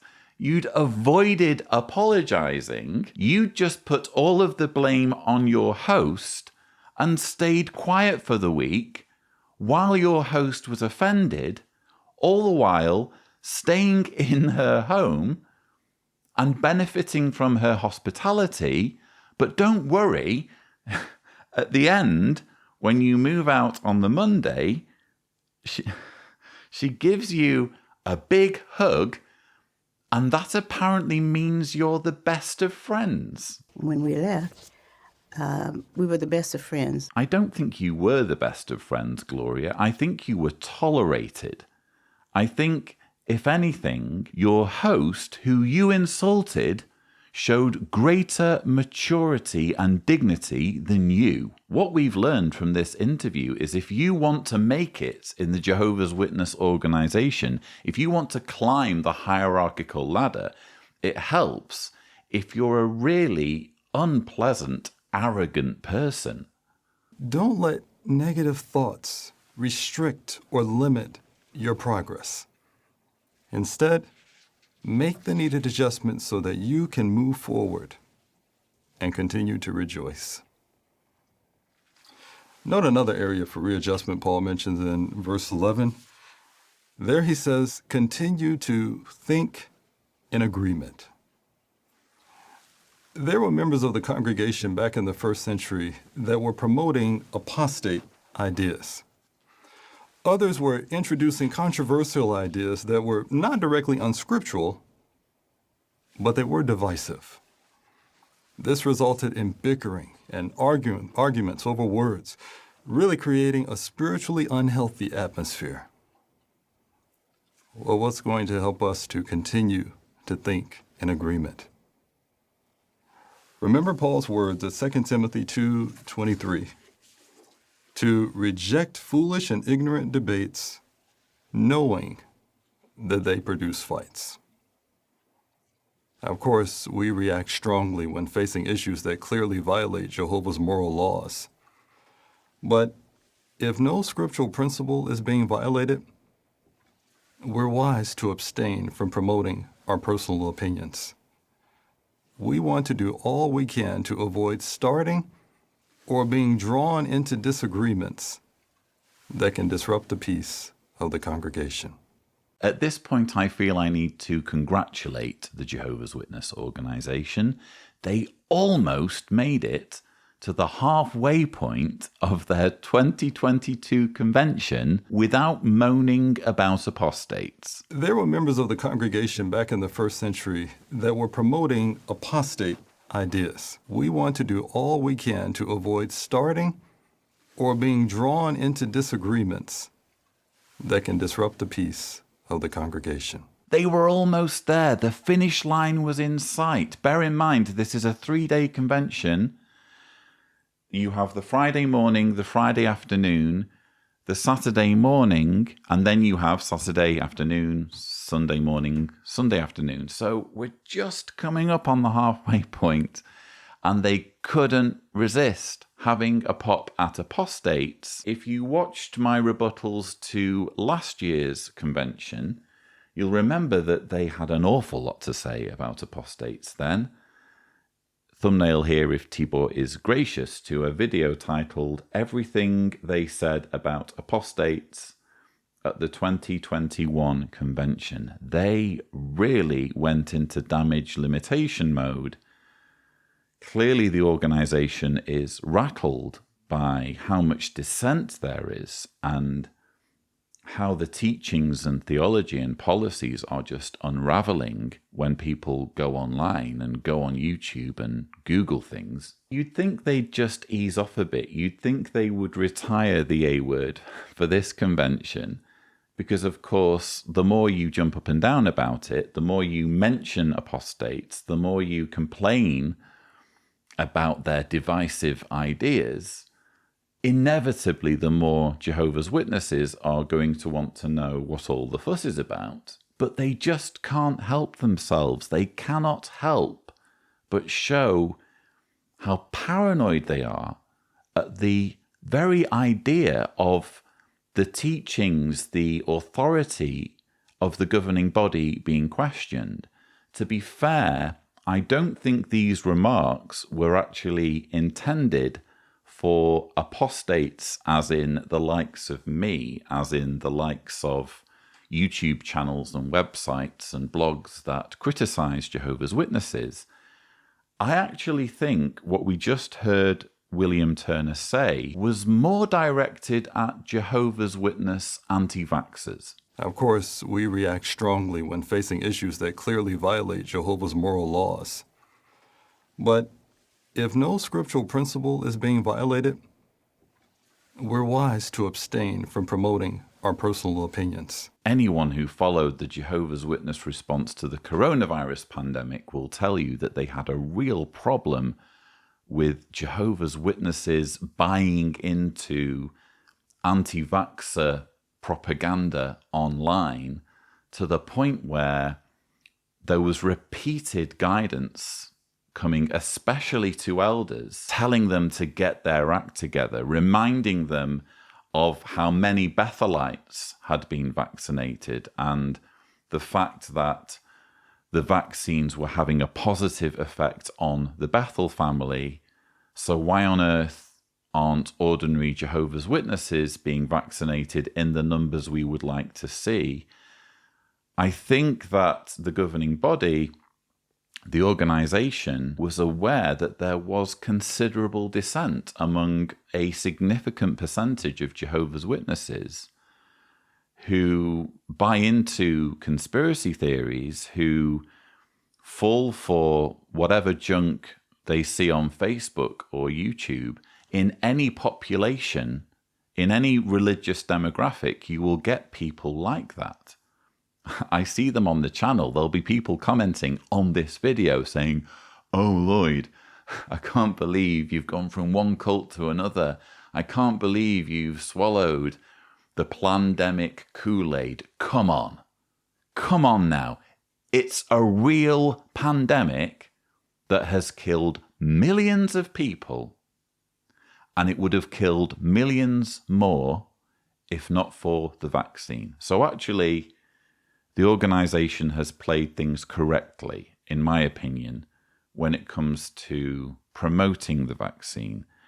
You could argue that there's a little bit of hypocrisy whenever they use language like, "of course it's your personal choice," and then go on to punish or remove privileges from people who don't make the choice that they would like. You can make that argument if you like. I personally think it's sort of splitting hairs. Again, it's the responsible thing to promote vaccines and encourage people to take medication that is going to stop them from dying in many cases.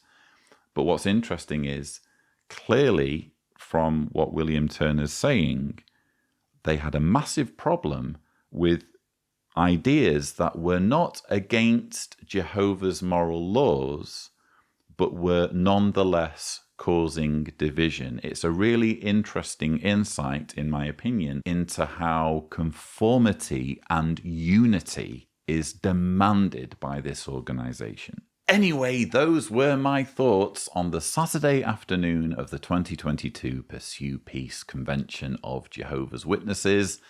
This is the halfway point. We've made it. We've made it halfway through the convention. There's just another 3 more really long rebuttals to go. I'm going to need to do lots more prep and lots more watching of excruciatingly idiotic propaganda. But hey, it's my job. I have so much support from my patrons when it comes to making this channel viable and making it possible for me to do this as my job. I'm very grateful, even though it can be a bit draining sometimes to go through all of this, but hey, hopefully my thoughts have been helpful. Stay tuned for the remaining convention rebuttals, and as always, thank you for watching.